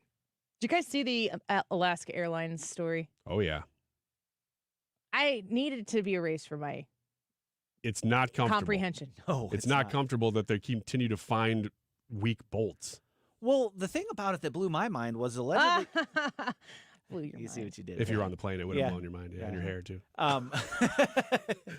But It's really that casual. that particular, at least I read, that particular airline had apparently had some, or allegedly had some warning lights, depressurization warning lights that had gone on in other previous flights. So they removed it from the flight to Hawaii. They just removed the warning? No. They removed that plane The from that flight path. Hawaii Oh. Hawaii flight path, and they put it on a shorter one, so it wouldn't be as big a deal. And I'm like, or you could try to figure out where that's coming from. Is it fair to be like, doors are blowing off of planes in the air? Gosh dang it, Pete Buttigieg. Because people are doing it. Is that fair? Yeah. Because all is fair in I think love it and is. war? I think it is fair. Well, when you look at this guy, it's not just, oh, Pete Buttigieg must be responsible for the door coming off of the Alaskan airplane. But when you look at He's the one who's supposed to check those, though, isn't he? Yeah, he's on the ground doing it. When his Apparently not. priorities have nothing to do with any of that stuff. They are all social justice agenda items that you see coming out of the White House, and it is over and over and over from this guy. People have pointed it out, and he won't change course. Let's go to CNN, something that is not traditionally where we would pull stories like this from, and just see what they have to say. Federal officials examining the horrifying mid-flight blowout. I've dealt with some horrifying midnight Yeah, get blowouts. Pampers. Yeah, Love's, same brand as Pampers. Oh, but same company, P&G, cheaper. That's about poop. Thank you. Federal officials examining the horrifying mid-flight blowout of part of an Alaska Airlines aircraft fuselage are testing the detached piece for clues on what led up to the plane's explosive decompression after the missing piece was discovered in an Oregon backyard. Imagine being that guy. New details are emerging on the plane's detached fuselage plug door and its components, as both Alaska and United Airlines say they found loose hardware on a number of their Boeing 737 MAX 9s, which for days have been grounded nationwide for inspections. National Transportation Safety Board Chair Jennifer Homendy told CNN's Anderson Cooper 360 that the fuselage plug that blew out of the plane mid-flight Friday and was recovered from the yard Monday was quite a lot. It can tell investigators, and, quote, really was the missing piece in the investigation. No sugar. I just hit my head on the mic. The door was the missing piece in the investigation. It was missing from the plane that was in flight. Man, if we could only find this door. Can you imagine going outside in the backyard and being like, honey, yeah, hey, did you leave an airplane door in the backyard? No. I wonder if this is a missing piece in an investigation. Huh. Well, I didn't, so I wonder if it's somebody else's. Investigators, that's how people in Oregon talk. Investigators have so far determined the components that may have been involved in the refrigerator-sized door plug coming loose, but not yet determined why it blew out. Pete. CNN didn't write that. Oh, okay. I added that. I want to be true to Editorial. my journalistic integrity. The door plug is typically held in place by a series of stop fittings and has a set of bolts that prevent the door from moving up and potentially flying off the plane mid-flight. Somehow, the plug moved upward. Yeah, somehow. And NTSB's Clint Crookshanks explained at a news conference Monday night. This is a really, really big deal for me and my comfort of ever flying again. Not just you. Everybody. Everybody thinks about this when they get on a plane right now. Man, let's talk about it more when we come back. Don't go away. Ring in the new year with the ultimate timeless gift, a diamond from Diamonds Direct. Whether you're ready to pop the question or celebrating a lifetime of love in 2024, Diamonds Direct can make this New Year's one to remember forever. Diamonds Direct is the area's destination for exquisite diamonds in all shapes and sizes, and our nationwide price guarantee ensures you'll get the best value, period. To showcase that spectacular diamond, we have literally thousands of designer settings from all the top names like Tacori, Verragio, Simon G, A. Jaffe, and many more. And our experts will guide you every step of the way with the education you want and the respect you deserve. Engagement rings, wedding bands, eternity bands, fashion rings. At Diamonds Direct, we specialize in the ultimate symbol of love, and we welcome the opportunity to celebrate with you. So start the new year with some new excitement, new hope, and some new bling. Diamonds Direct. At Olive and 270, official partner of the St. Louis Blues and proud to call the Gateway City home. Diamonds Direct. Your love, our passion.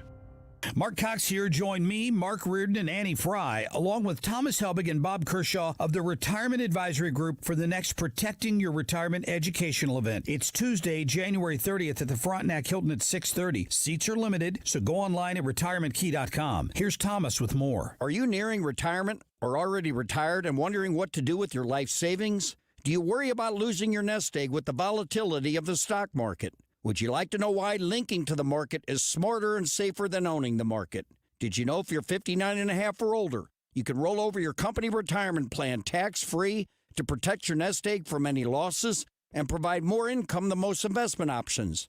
You'll get all the answers and more. If you're 59 and a half or older, you can't afford to miss this event. Protect your retirement nest egg. Join the official financial advisors of my show, Thomas Helbig and Bob Kershaw, Tuesday, January 30th at the Frontenac Hilton at 6:30. Go online at retirementkey.com. That's retirementkey.com. This is a special alert to all Americans who own a vehicle with less than 200,000 miles with an auto warranty about to expire or with no warranty coverage at all. Due to a decline in the economy, CarShield is announcing a low-cost month-to-month vehicle protection plan that is now available to the public to save any driver out-of-pocket expenses on future auto repairs. Call now to find out how you can pay almost nothing for covered auto repairs. Yes, you heard that correctly. Pay almost nothing for covered auto repairs. An open phone line has been established for all drivers to call for a free quick quote. Call 800-652-5241 now. Drivers who are covered will not have to pay for covered repairs again. This protection plan is at an all-time low. Additionally, drivers who activate this vehicle protection today will also receive free roadside assistance, free towing, and car rental options at no additional cost. Call us for your free quick quote today.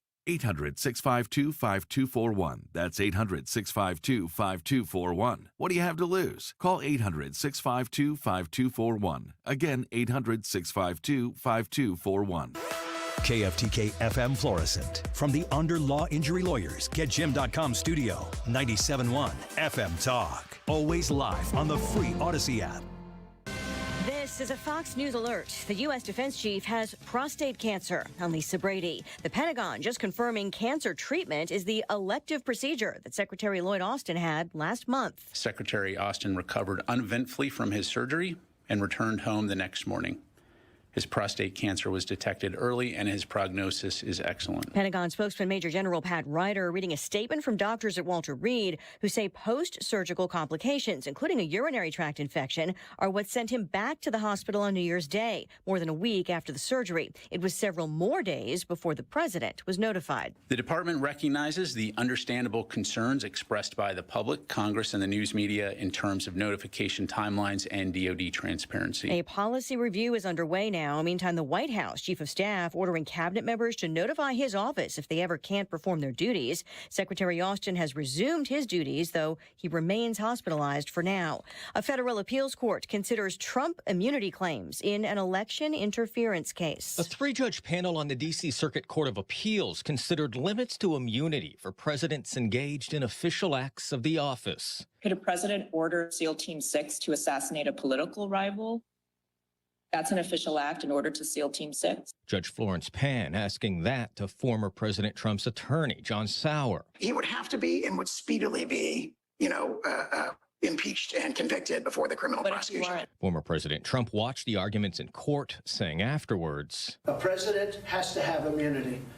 And the other thing is I did nothing wrong. We did nothing wrong." Mr. Trump maintains he was uncovering voter fraud in the days and weeks following his 2020 election loss. Fox's Jared Halpern at the White House, the defense rejecting claims by prosecutors that the president's actions were outside the scope of presidential duties. America's listening to Fox News. Oh, this cold. Honey? Honey? Honey, you need DayQuil Severe Honey. DayQuil Severe Honey gives you powerful cold and flu symptom relief with a honeylicious taste, because life doesn't stop for a cold. Okay, I'm ready to go. Now I'm getting a cold. Honey. Try DayQuil Severe Honey for powerful cold and flu relief. DayQuil Severe with honey flavor. The daytime coughing, aching, stuffy head, fever, honeylicious, power through your day medicine. Use as directed. Keep out of reach of children. Life insurance. Why are you putting it off? Can't afford it? Too much hassle? Think you don't need it? There's lots of excuses for putting off life insurance. But if you weren't there, who would pay the mortgage and other bills? With Ethos, you could be covered in 10 minutes and boom, family protected. Ethos, fast and easy online term life insurance. Up to $2 million in coverage with no medical exam. Some policies as low as $1 a day. Answer a few health questions and get your free quote at getethos.com. That's getethos.com. Air Comfort Service, heating, cooling, and insulation. Weather. Chief Meteorologist Dave Murray. Temperatures now in the 30s, periods of snow into the early evening.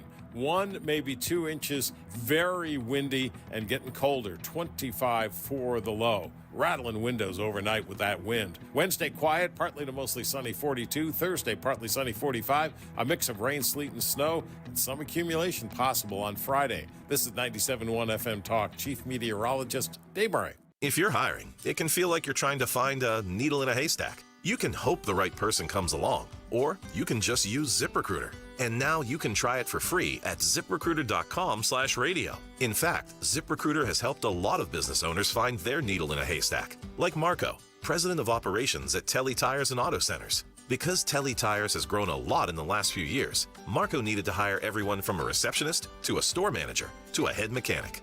ZipRecruiter helps me find all the right people, even the most difficult jobs to fill. ZipRecruiter helps me keep my business running. Take it from Marco and millions of other businesses who've used ZipRecruiter. ZipRecruiter can help you find the needle in the haystack. See why 4 out of 5 employers who post a job on ZipRecruiter get a quality candidate within the first day. And right now, you can try ZipRecruiter for free. That's right, free at ZipRecruiter.com/radio. That's ZipRecruiter.com/RADIO. ZipRecruiter.com/radio. ZipRecruiter, the smartest way to hire. I'm embarrassed to say this. I've been using deodorant on my armpits for 30 years, and anytime I noticed odor anywhere else, I thought I needed another shower, I wasn't clean, or I felt like there was something wrong with me. And then my gynecologist told me about Lumi. It's a whole body deodorant for pits, feet, and privates that controls odor anywhere and everywhere on your body. Since Lumi, I never have to worry about body odor ever again, anywhere on my body. And that reassurance is worth every penny.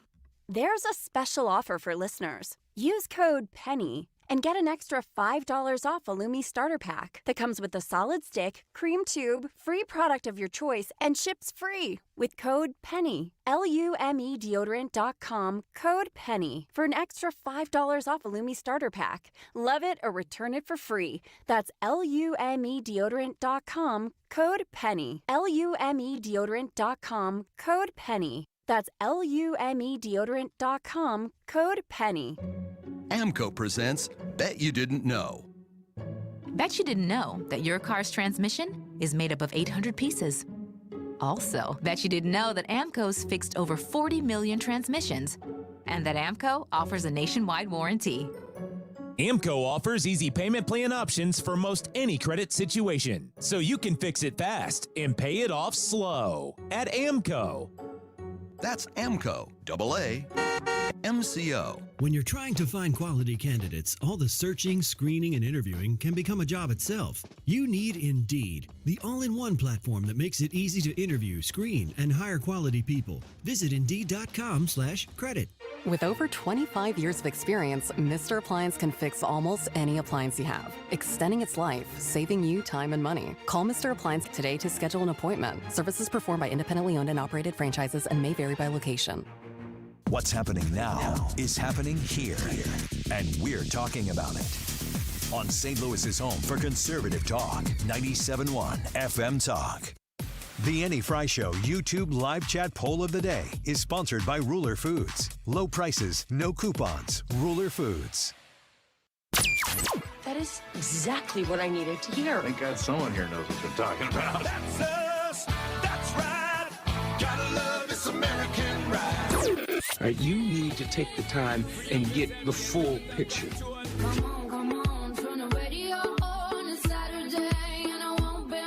Don't get me wrong, I love the ladies. I mean, they rev my engine, but they don't belong in the newsroom. It is Anchor Man, not Anchor Lady. What do you want from me? I'm not America's sweetheart. Goodness sake, kid. Keep your voice down. Your father's listening to the radio. I'm not America's sweetheart. This is the Annie Frey Show.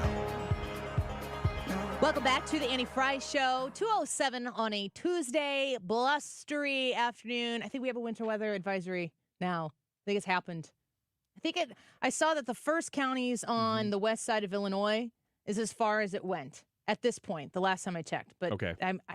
I know that it's moving northern, and so it'll probably move a little bit western as it goes. I am not how would you say the word? Meteorologist. I'm so glad you knew what I was trying to get you to say. Mumbles incoherently.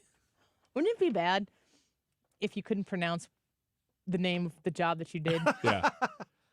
I'm a weatherman. I do meteorology. Those things. Yeah. They do those things.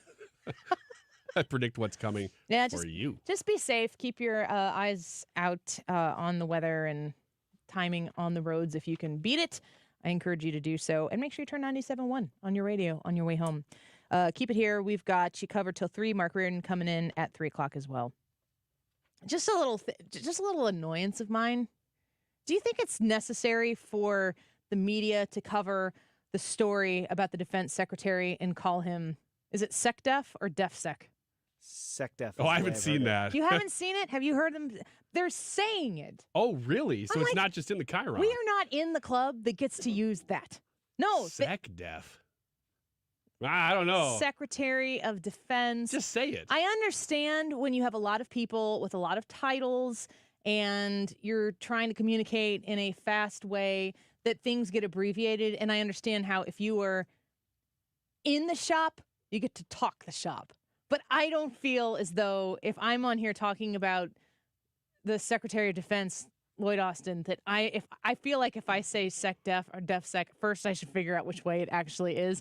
And second, I would feel like I was trying really hard to feel cool. Oh, yeah, and you are trying real hard to be cool, but that's not talking shop when you're talking to the entire country. That's something you do behind the scenes. You don't broadcast that part. You just say Secretary of Defense. Yeah, here's a Fox News headline. White House left out of loop of SecDef Austin's mystery hospitalization due to staffer having flu. I get it a little bit more when it's in text because sometimes you got to smash something They've got time. But when you're saying it, it does sound like you're like, what's up with the kids being jiggy these days? With it. That's a question you could go ask the people in the office. I will. What do you think? Have you heard it be said? I've used it. Oh, here we go. Oh, no. Here we go. It's along with what... Not on this show. It's not on the show. But would you go on Mark Reardon's show and the highfalutin Mark Reardon show? No. It was in making email requests for guests. Because you wrote it. Secretary of Defense Lloyd Austin but Brad's is a in lot. A big hurry. Is a lot to write. That's okay. That's what I'm saying. He's got a lot to do. But it actually autocorrected the way I spelt it out because I wrote it in two words and it's one word and you got to capitalize the S and capitalize the D and it's no different than saying POTUS. Or SCOTUS. Is it? I think POTUS is much more well known. But shouldn't we in our professional broadcasting say president or president of the United States, which is what POTUS stands for? There are probably some people who are like, oh. Shouldn't we say president? Yes. If you say POTUS. I don't like that. I don't know. I don't know that we do that a lot, first of all. No, I don't think we do. When we do, it's all about communicating the information. And as long as people don't deem that disrespectful, because Quick that's Rick not the point. Is suggesting that maybe that President Biden was told that the SecDef was sick, but he's now going, oh, you meant Secretary of Defense. The DefSec sick. Come on, man. Ooh. All right. Is that a joke? And then he said, Biden says, malarkey. Who's this POTUS guy? He's making a lot of things He happen. doesn't know who the POTUS is. Thought that was the bathroom.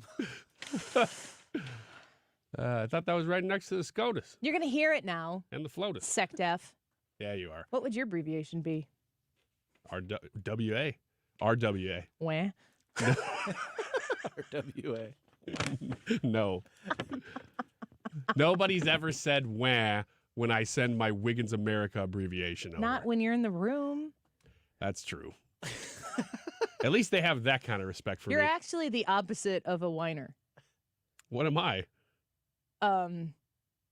Impossibly optimistic. Yeah, I think I'm like Rocky, right? That's where you're headed. My parents' dog is named Rocky. No, not like that Rocky. He's got Rocky one eye. Balboa. He does. In that I can just take a ton of hits and I just keep going. And eventually I win. And I'm ripped. Your underpants?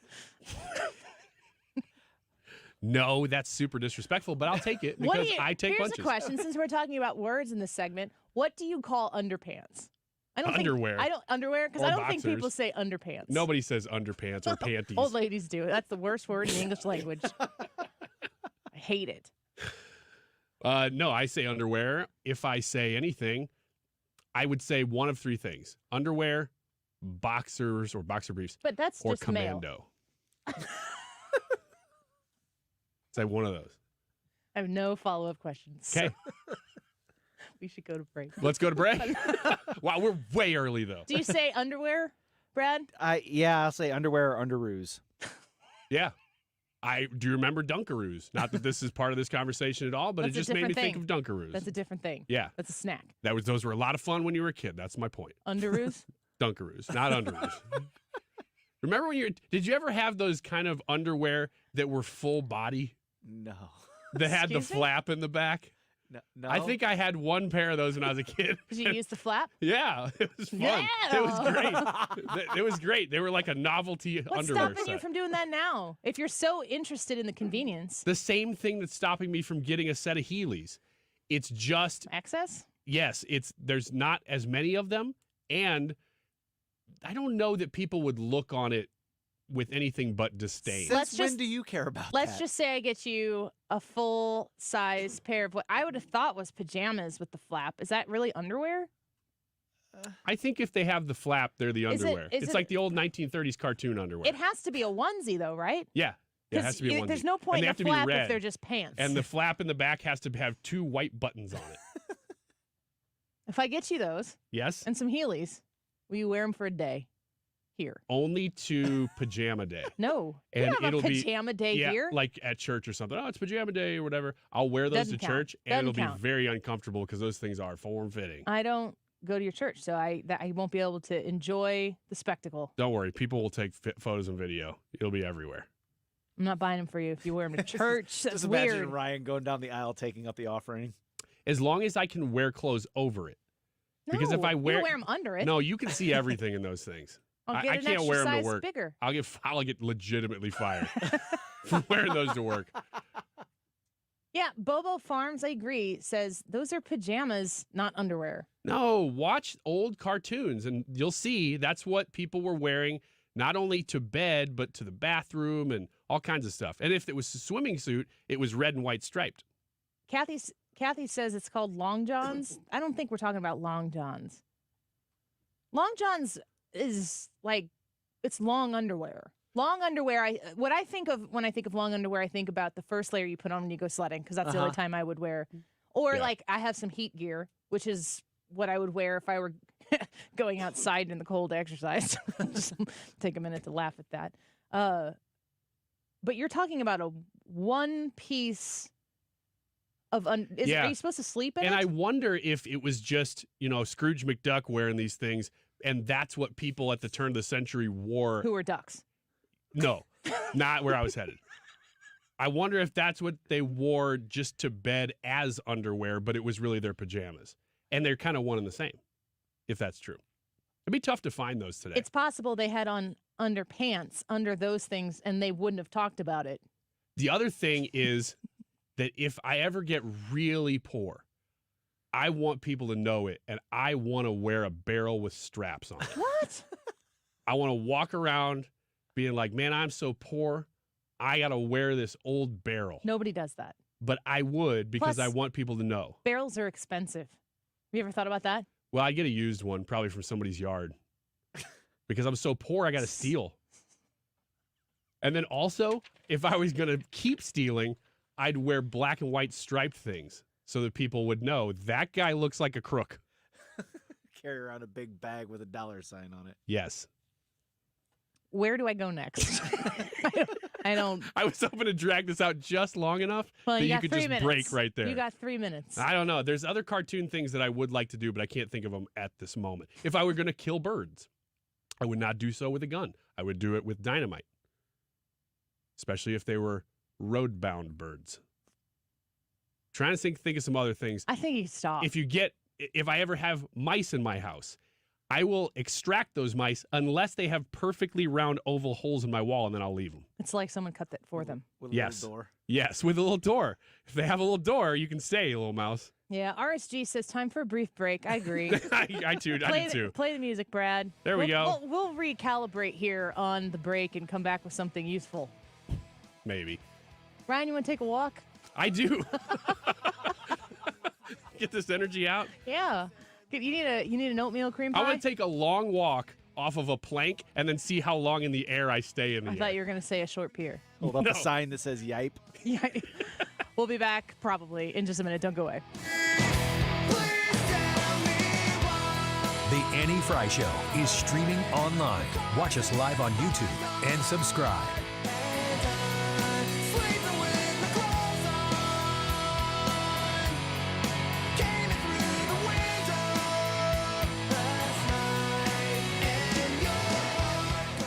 AirComfortService.com has you covered on a cold, wintry day like today to make sure that you are in your comfort zone. If you've noticed that your furnace isn't in good working order, I want to encourage you to put this number in your phone, write it down on a Post-it at your desk right now, and give Air Comfort Service a call to get your heating system checked and maintained. You can call them at 314-513-0091, 314-513-0091. It's time to schedule that heating system check. You can keep your HVAC system running efficiently throughout the entire year with that routine maintenance. And Air Comfort Service is fantastic at making sure that you are there, you're on the schedule, and that all of that maintenance is done so that you don't have any unsuspected surprise breakdowns that ends up being costly in the end. When we had to replace our furnace a few years ago, they gave us the option to do some repairs. They were super costly. We decided to replace instead. I'm grateful the Air Comfort Service was able to provide us the replacement, but you want to make sure that you keep up with that maintenance as well. Also, a good time to remind you to check your furnace filter. If you want to get them on your schedule, 314-513-0091. Let them know the Annie Frey Show sent you. You can find them online at aircomfortservice.com. So, you got a new gadget over the holidays. Don't forget to listen to your favorite station on Odyssey. Unwrapped a new Amazon Echo or Google Home? Be sure to tell your smart speaker to play your favorite station. Received a new Sonos speaker? Check on Odyssey on the Sonos app for access to hundreds of stations. Got a new phone? Don't forget that the Odyssey app is the only way you can jump to your favorite show with Rewind. No matter what you received this year, listen to your favorites with Odyssey. Download the free Odyssey app today. AUDACY. Mark Cox here. I've got an idea. Let's all go to Italy next spring. I'm going to the Amalfi Coast next spring with my friends of conservativetours.com, and you can go along as well. We'll cover Rome, the Amalfi Coast, Puglia, the Isle of Capri, the Abbey of Monte Cassino. It may be one of Italy's best kept secrets. You know, I've been to the Amalfi Coast before. It is without a doubt one of the most beautiful places I've ever seen. While you're there, you can take a high-speed jet foil over to the Isle of Capri, which is a site that everyone needs to see. Positano is absolutely beautiful. Sorrento is just gorgeous. You'll get to visit the ruins of Pompeii as one of your side trips if you go on this trip. It's $53.67 a person. That includes your airfare from St. Louis. Call them toll-free at 888-733-9494. It's 888-733-9494 or conservativetours.com. Cards issued by Sutton Bank and Celtic Bank, members FDIC. Terms and conditions apply. Are you the decision maker in your company? Consider this. For the first time in decades, there's a better option for a corporate card and spend management platform. Meet Ramp, the only corporate card and spend management system designed to help you spend less money so you can make more. Most corporate credit cards offer points as incentives, but those points amount to less than their worth in real cash value. Ramp's corporate cards offer you cash back, real money in your pocket. Plus, you control who spends what with each vendor. And Ramp software collects and verifies receipts automatically, which means you'll stop wasteful spending and close your books in hours instead of days. Businesses that use Ramp add up to 5% to their bottom line the first year. If you're a decision maker, adding Ramp could be one of the best decisions you've ever made. And now get $250 when you join Ramp. Just go to ramp.com/free. Ramp.com/free. RAMP.com/free. Del Walmsley and the Wealth Cycle. This is the wealth cycle that I've taught for 30 years. Buy one house, 10 houses, an apartment, 2 apartments, 8, 20, 500 units, 1,000 units, 2,000, 5,000 units. And as you keep putting the money and the profits back in, you become one of those rich people. And much quicker than you'd even believe. Learn Dell's Wealth Cycle at GiveMeTotalFreedom.com. Use promo code 2022. Save 60%. Code 2022. GiveMeTotalFreedom.com. GiveMeTotalFreedom.com. You're listening to the Annie Frey Show live from the Air Comfort Service Heating, Cooling, and Insulation Studio. If your furnace isn't working, get in your comfort zone with 55 years of award-winning HVAC services from Air Comfort Service. Save $20 off any service repair at aircomfortservice.com. If you use a smart speaker, you can listen to 97.1 easier than ever. Just tell it to play 97.1 FM Talk. Or download the Odyssey app for your phone and stream the station whenever, wherever.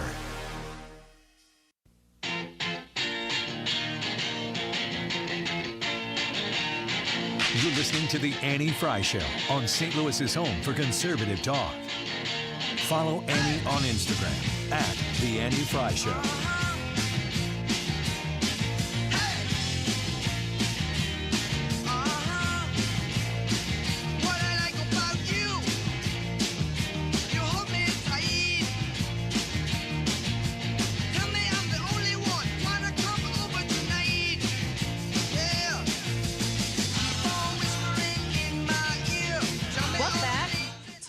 Frey Show. This is a news report from Fox News that was just dropped in the last 30 minutes or so. It says the final set of Jeffrey Epstein-related documents in a 2015 lawsuit between Virginia Giuffre and his accomplice, Ghislaine Maxwell. His accomplice?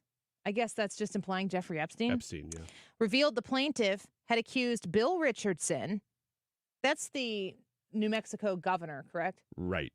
Who's now deceased. He's dead, yeah. Yeah. Marvin Minsky and Les Wexner of sex trafficking her in a 2016 deposition. Their names had been redacted in a previous version of the 223-page filing unsealed in May of 2022. Jean-Luc Brunel, who died in a French jail while awaiting trial on sex trafficking charges of his own, is also accused of victimizing her in the latest filings. According to Fox News, Richardson was the former Democratic governor of New Mexico who died in September.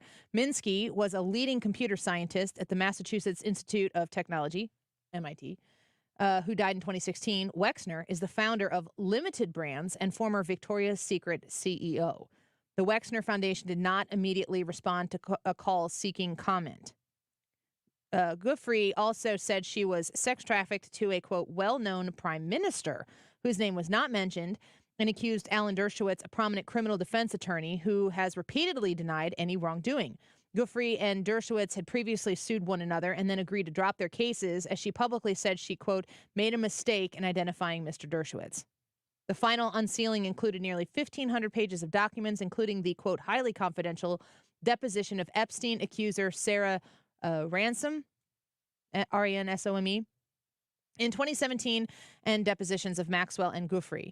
Maxwell, in one filing, denied awareness of Jean-Luc Brunel's alleged sexual activities at Epstein residences, despite appearing in photographs alongside him on the sex trafficking financier's plane and at his private island. Brunel, like Epstein, died in a jail cell while awaiting trial. What are you looking for in all of these releases? I'm not looking for much in these releases because the key to unlocking all this stuff is really with the people who have been pretty tight-lipped. This is about, I think, 3, maybe another girl. This is their depositions, and this is all stuff that's been in court for a long time. We need to hear from a whole lot more people than just these 3, because there are so many other young women, maybe even men, that were involved in these things, or you should say girls or boys at that point. There's, the little black book, the famed little black book, some of the stuff that's been rumored about some of the video that Epstein had. We're not seeing any of that from this deposition. This is just the testimony of a couple people. What do you think? I don't even know what I would be looking for out of this. I mean, what we're finding out is that there are some powerful people that were involved in some really gross and heinous things. To your point, Ryan, I would be surprised if any of that stuff comes out, especially like videos or anything like that, because I can't imagine that they wouldn't have that on some sort of dead man switch, where whenever whatever event triggers it, it's automatically wiped, destroyed, gotten rid of. I don't think we're ever going to know. And it bothers me maybe that we won't see justice for it, but I'm just working on trying to come to terms with that. I feel as though there's so much salacious nature to the whole story, and they have successfully kept it quiet for so long that the potential for the anticipation to be bigger than what is reality makes it so that when you do find out what is real, if it seems to deflate the situation, you know that you're upside down on what we should be focused on. And, if you can keep something secret for long enough, the story grows legs and a kind of a lore of its own, that you can end up disproving a lot of things, and that becomes the bigger headline than the things that are proven. And I've said this earlier when they first started releasing these things, that this is really about sex trafficking of young girls, and it is incredibly grotesque. And if we don't know the names of the people who are doing it, it shouldn't lose our interest. And it can't be something that is just boiled down to who was implicated more, Trump or Clinton. Exactly. And that's really, that's the surface level of where this can go, and I don't want to get wrapped up in it. No, I don't either. I think we all have agreed before on the show about this topic that no matter who is listed in these things, they should be investigated. The problem is, of course, we don't know that these people will be investigated. We're talking about a very, very small handful of people that are in these documents. There's some implications here that should be vetted, because what they're saying is stuff that would be illegal. Mm-hmm. It is very illegal to do this stuff with a minor. And if you are listed as part of that deposition as having done that, then those names in these court documents need to be vetted and need to be put to justice through our justice system. Like this needs to be something that makes America believe that our justice system is righteous and right and not corrupt and wrong. And the opposite is happening right now. And not just in this story, in so many different ways. Yes. I really don't. I know that there are people who are on the Republican side of the aisle who want to discount and discredit Trump. And then, of course, the people on the left. Although I believe right now the left wants nothing more than Donald Trump to win the primary and be the nominee. They think he's the most beatable, just like the people on the right absolutely want Joe Biden to be the nominee. Pretty much every time I speak into existence that I don't think Joe Biden is going to be the nominee is a small little prayer that he is. I'm praying to be wrong on that issue. But the idea that somehow or another Donald Trump is running for revenge and all of that stuff. I mean, of course, if he becomes the president, he is going to be able to, it's not so much level the score, but he will be in a position to restore our justice system to what is right. And in doing so, that may be very unfortunate for some people on the left. Like, that would be the natural course of events. It's the way I see it. Ray Epps just got probation. Mm-hmm. What in the world is that? I mean, none of it makes sense to me. Yeah. And if you compare, what is on video of Ray Epps, and I've had personal conversations with Brandon Strzok. We've had him on the show to talk about the things. Brandon Strzok was sued by a police officer who said that Brandon Strzok, my understanding, my recollection off the top of my head is that Brandon Strzok hurt him. This dude wasn't even at the Capitol. Mm-hmm. I mean, he was not even close to the Capitol. And they went through court cases, had to go through the trials. This is all very expensive stuff. It's very time consuming. And you just look at what has been thrown at certain people if you're on the wrong side of the aisle, and what Ray Epps just gets to say what he said in that crowd, and he gets to have probation for a year. Yeah, $500. It's not balanced. I mean, it's not equal justice under the law. No one is above the law. I mean, the more they say it, the more I don't believe them. Like the constant push and pressure to say that, in order to save our democracy, you can only vote for one person. I mean, that's not democracy. It's really an upside down world. And I think that the one thing that most common sense people have in common is a massive distrust in the whole thing. Mm-hmm. And you don't want to get duped again. You don't want to be used. You don't want to be manipulated. And you realize that everything that you see is a version or a percentage of the whole truth, but that there are certain things that can be held back or that we'll find out later, okay, that wasn't exactly true. That was the entire lead-in to Donald Trump's first election. They made up an enormous amount of crap about him. Some things that they ended up being, like Hillary Clinton writes a book called What Happened. Mm-hmm. She did to Donald Trump what she accused Donald Trump of. And the whole point was just for her to win an election. It was just so that she would win. It never was supposed to go the way it did. We know way too much. We were never supposed to find out any of that. Now, I'm not saying that no Republican out there has ever done something to try to win an election in that regard. I get it. It's on both sides of the aisle, or it's our political system is a really, really nasty place. But the balance of what we are willing to accept as a country and what we have seen the left be willing to do, the strings they're willing to pull. And then they tell you on the surface that our democracy is at stakes. It is all the details that they need you to understand that the ends will always justify the means. And there's no means by which they are not willing to pursue to get what they want, which is power and control over you. It's one of the greatest things that has come out of, you might say Trump's presidency, but really I almost want to say COVID, is that there have been so many Americans starting to question power. And we've been lazy in America for a long time. We've just trusted that our power had our best interest all the time. And hopefully in the past, they were closer to that than they are now, that they did have a little bit more of your best interest in mind.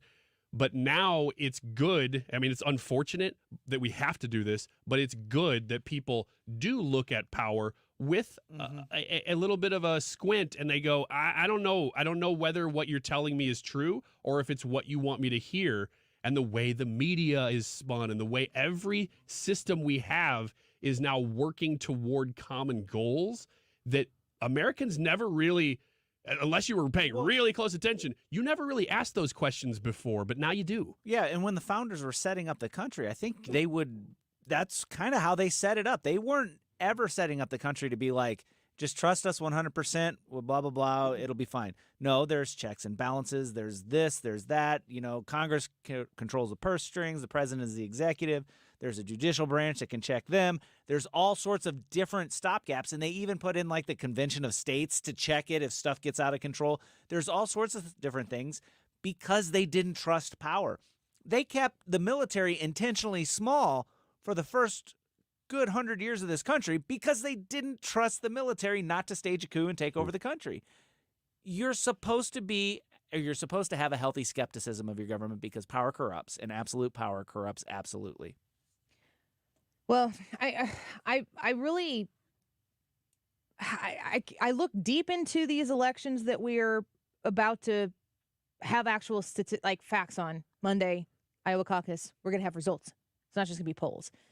And I try really hard to step back from the mudslinging in a primary because it's part of the process. Donald Trump is supposed to tell you why you're not supposed to vote for Ron DeSantis. Donald Trump is supposed to tell you why you're not supposed to vote for Nikki Haley.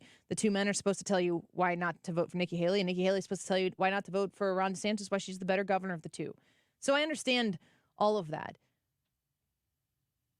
There's no part of my brain that thinks that Nikki Haley would be bad for this country over a Democrat. Like, that doesn't enter my brain. But if you get really in the weeds and deep into the political talk online, because people are advocating for their horse in the race of the primary, you're supposed to think that Nikki Haley is the worst thing that could ever happen to the presidency, or that Ron DeSantis is the worst thing that could ever happen to the presidency, or that Donald Trump is the worst thing that could ever happen to the presidency. And I just don't buy it. There's so much at stake. And I mean, really, at the foundation of all of it is truth and reality. And we have been far from it. If you think about Donald Trump winning a second term in November, I'm pretty sure that the country has a different perspective on Donald Trump now, collectively, than they did when he lost. I think that there aren't as many people who would switch over to Trump because what did he get? 8 million more votes in his reelection than he did the first time? What an incredible story. That a guy under the onslaught of attacks from every possible angle, and there was nothing that was off limits. When you think about the lies that they told about Donald Trump, there is nothing that they wouldn't do to try to make you. It's not that they don't want you to vote for him. They want you to hate him. They need you to wake up thinking about how much you hate him. They need you to go to bed sleeping at night thinking about how much you hate him. It's not enough to want the other guy or the other girl to win. They want you to hate Donald Trump. It's very important. I think that there are people who hate voted for Joe Biden in 2020 who know that they were sold a bill of goods in the 2020 election. That doesn't mean that they're going to go vote for Donald Trump in 2024. But I think that they're probably mad at the whole system. I think that those individuals are pretty disgusted with the entire situation. And when we were told that the adults were going to be back in charge when Joe Biden got elected, that they're going to look at a Biden-Trump campaign and feel like the adult in charge has to be the voter again. Well, how ironic that that would be right back at the beginning where we're supposed to be in the whole process. If Americans actually take back the power and the authority that they are not given in the Constitution, affirmed in the Constitution, because your rights don't come from the people who wrote the Constitution. The Constitution articulates that your rights come from God and that it's a limit. The Constitution is a limit on what the government can do to you. Like, these are all things that make you go, oh, that's right. You stand a little taller, you puff your chest out a little bit, and then you take back the power that is actually yours, that the only way that it gets removed from you is when you give it up. And boy, 2020, top to bottom, the whole year, was them begging you to give up your power. Take it back. Because the only way we're going to get back to truth is if they actually fear the American people's pursuit for truth and dedication to the truth, the idea that the truth hurts. Well, these lies are hurting the country more than the truth could ever hurt the country. Because the only way that we're going to save our country is if we actually live in what is true. Not your truth and my truth, but the truth. You can have your opinions on it. You can like it. You can hate it. But what is real is real. Let's get back to that. And if you're somebody who thinks that Donald Trump is what would be the adverbs or the adjectives that they would use to describe? Fascist, insurrectionist, racist. If you think that Donald Trump is all of those things, challenge that. Look for actual examples of Donald Trump being those things. Because he's not. I mean, he might be an a-hole from time to time. He might be mean from time to time. He might be rude or condescending from time to time. But I can point for every single thing that you can show me where Donald Trump is being those things. I can show you where Joe Biden is doing those things. And you want to talk about being fascist? You want to talk about shutting down any sort of messaging that goes against what the regime wants you to know or be able to say? Biden did that. You want to talk about controlling the words that people can say and how they can say them and when they can say them? You want to talk about weaponizing the government against the American people, calling Catholics some sort of domestic security problem? Controlling the way you raise your kids, what you're allowed to teach your kids? I can show you where the Biden administration has done these things. I'm not going to call him a fascist, but it kind of feels like he's dabbling. And then what do? They accuse the other side of what they're guilty of doing themselves. We know the drill. I don't think the people are going to find themselves in love with Donald Trump.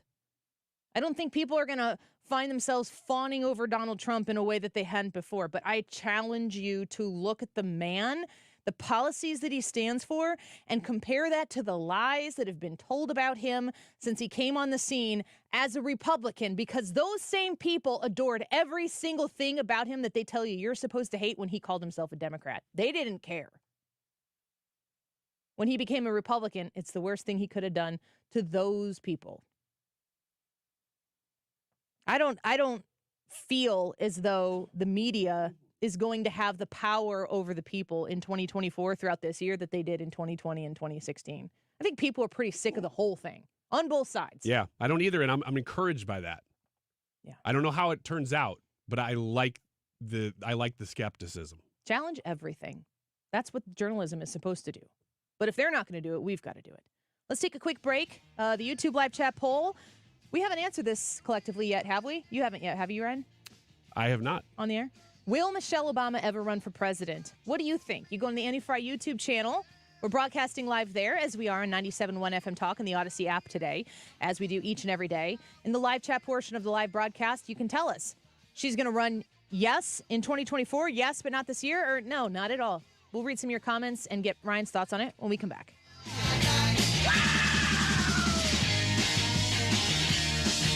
This is the Annie Frey Show. Interact with Annie on Facebook. The Annie Frey Show.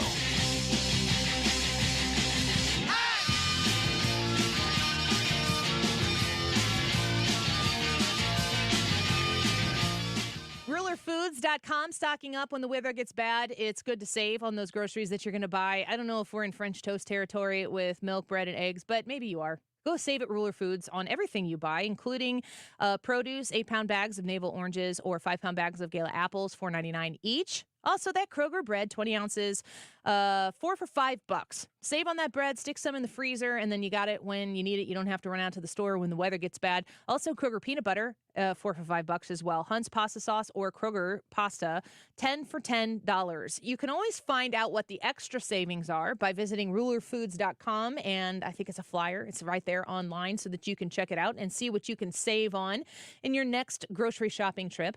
If you haven't given Ruler Foods a chance yet to help you save money on your weekly grocery shopping, daily grocery shopping, however often you go, when you go into Ruler Foods, you're going to find it's very well organized, it's easy to shop, it's clean, and they have great products, both name brand and Kroger brands at Ruler Foods prices. Find the Ruler Foods that's located the closest to you by visiting them online right now at rulerfoods.com. I was having a lot of sinus infections. My sinuses were clogged, pressure, headaches. Linda suffered for years with chronic sinus infections. You don't feel like doing anything. When you feel like your head is completely clogged, all you want to do is just lay down and sleep. And the pressure, it's just not fun. Always walking around with a headache. Now, her issues are gone. How? A minimally invasive procedure done in the office of St. Louis Sinus Centers called balloon sinuplasty. I really did not know what it was like to feel like you're really breathing and not being so clogged up. I would do it again in a heartbeat, and I would definitely recommend it for someone else. Do you suffer with chronic sinus infections, facial pain, pressure, congestion? Find out if balloon sinuplasty is the solution for you.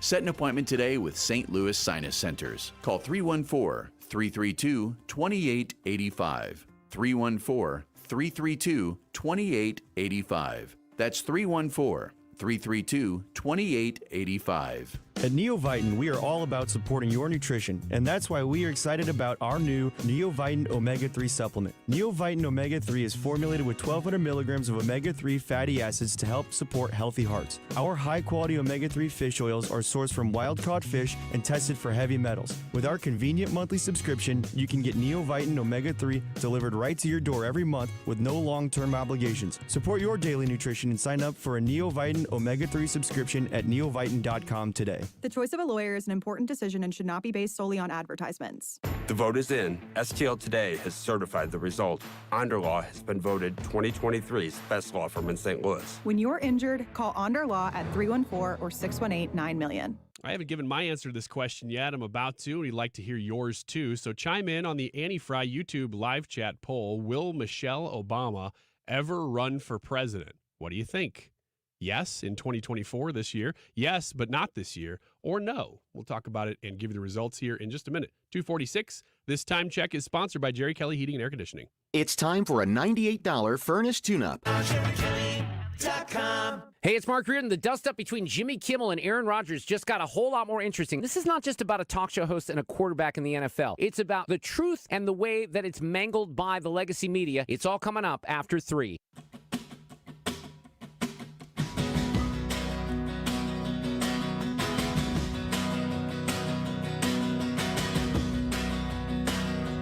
Annie Frey Show is streaming online. Watch us live on YouTube and subscribe. I smell it on your breath. Gloria, booze and peppermint.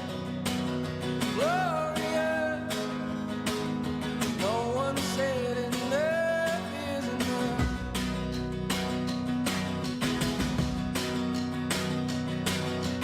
Gloria, they found you on the floor. Gloria, my hand was tied to yours. Gloria, did you finally see that enough is enough?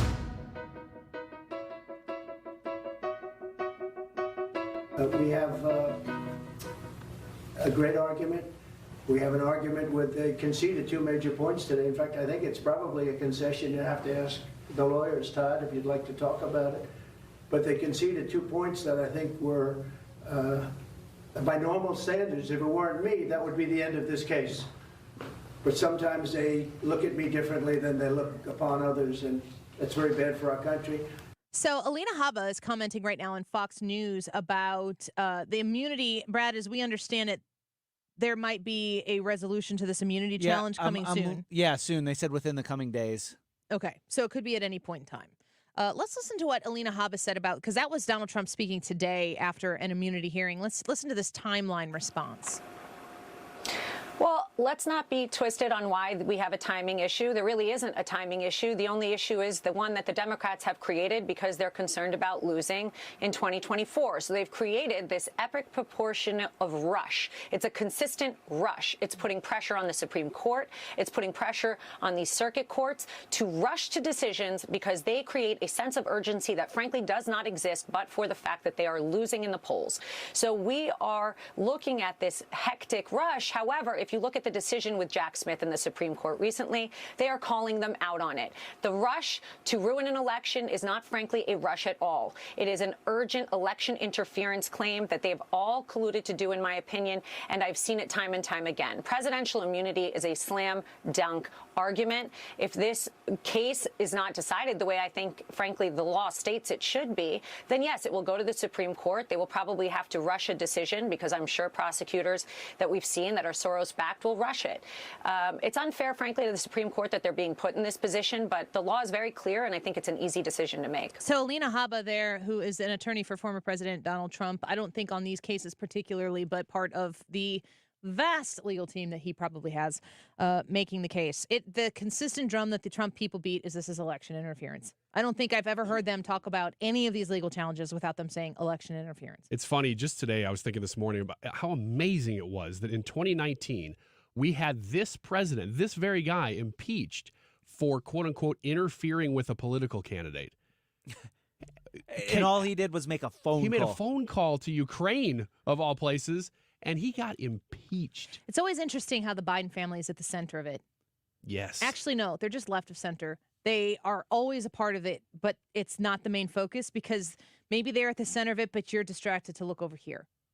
Do not look directly at the Biden implication in these scenarios. I really, really hope that the Republicans in the House are able to expose what really happened. I'm prepared for it to not be as dramatic as the absence of information leads people like maybe me to believe. Like, I want to hear what is real, what is true. We have a chain of events where money was taken from China and it got moved through the family, and the amount of money that came into the Biden family, magically 10% went to Joe Biden.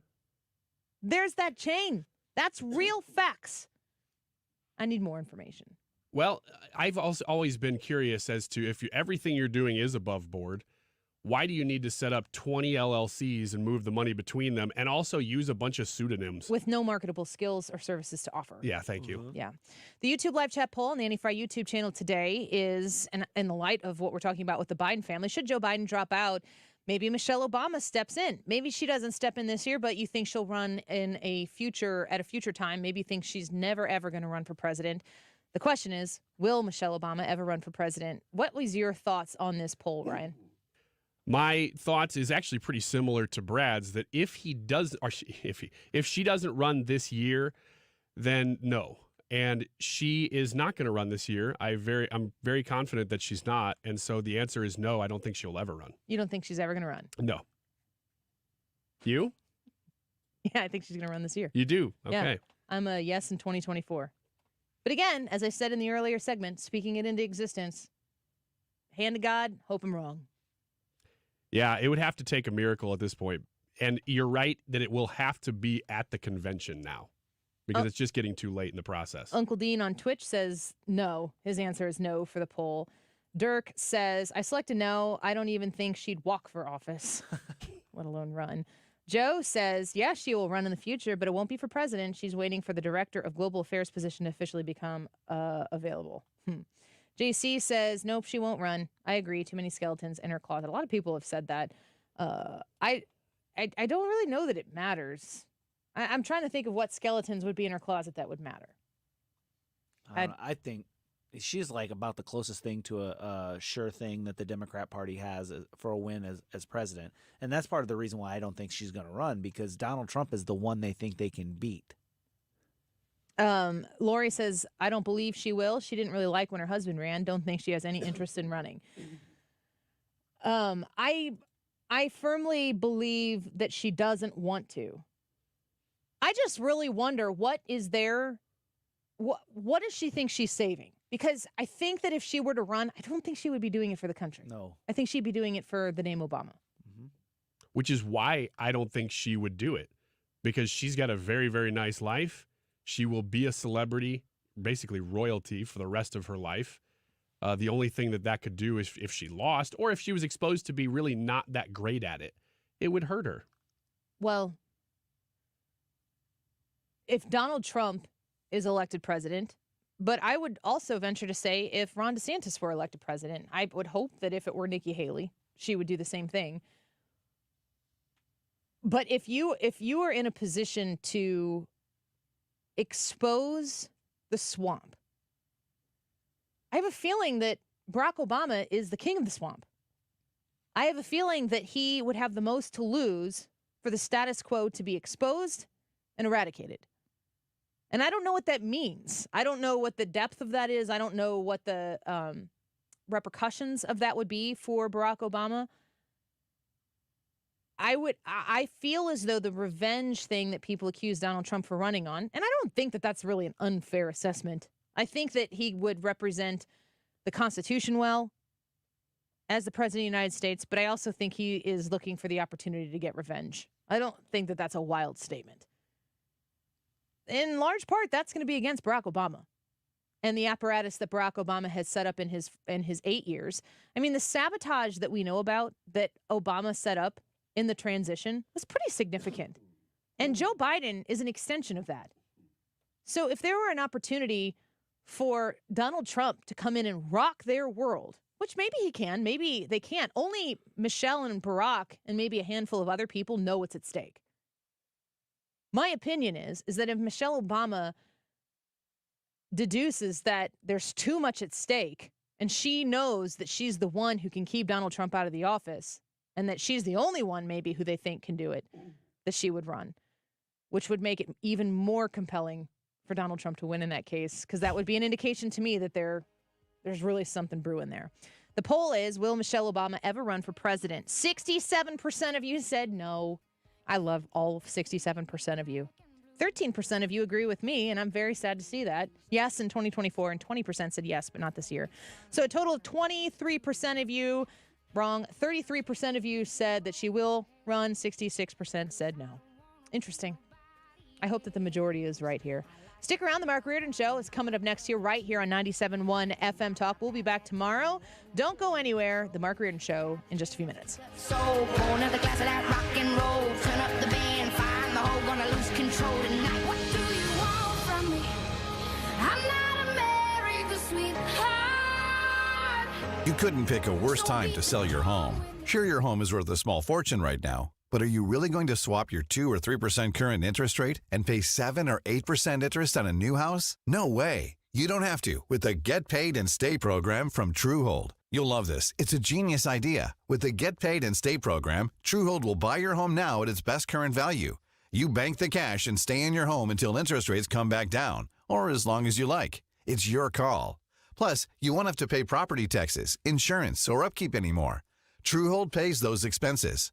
Learn about Truehold's Get Paid and Stay program. Call 855-300-9993. That's 855-300-9993. Or visit Truehold.com and discover how much Truehold will pay for your home based on its best current value, not what's coming.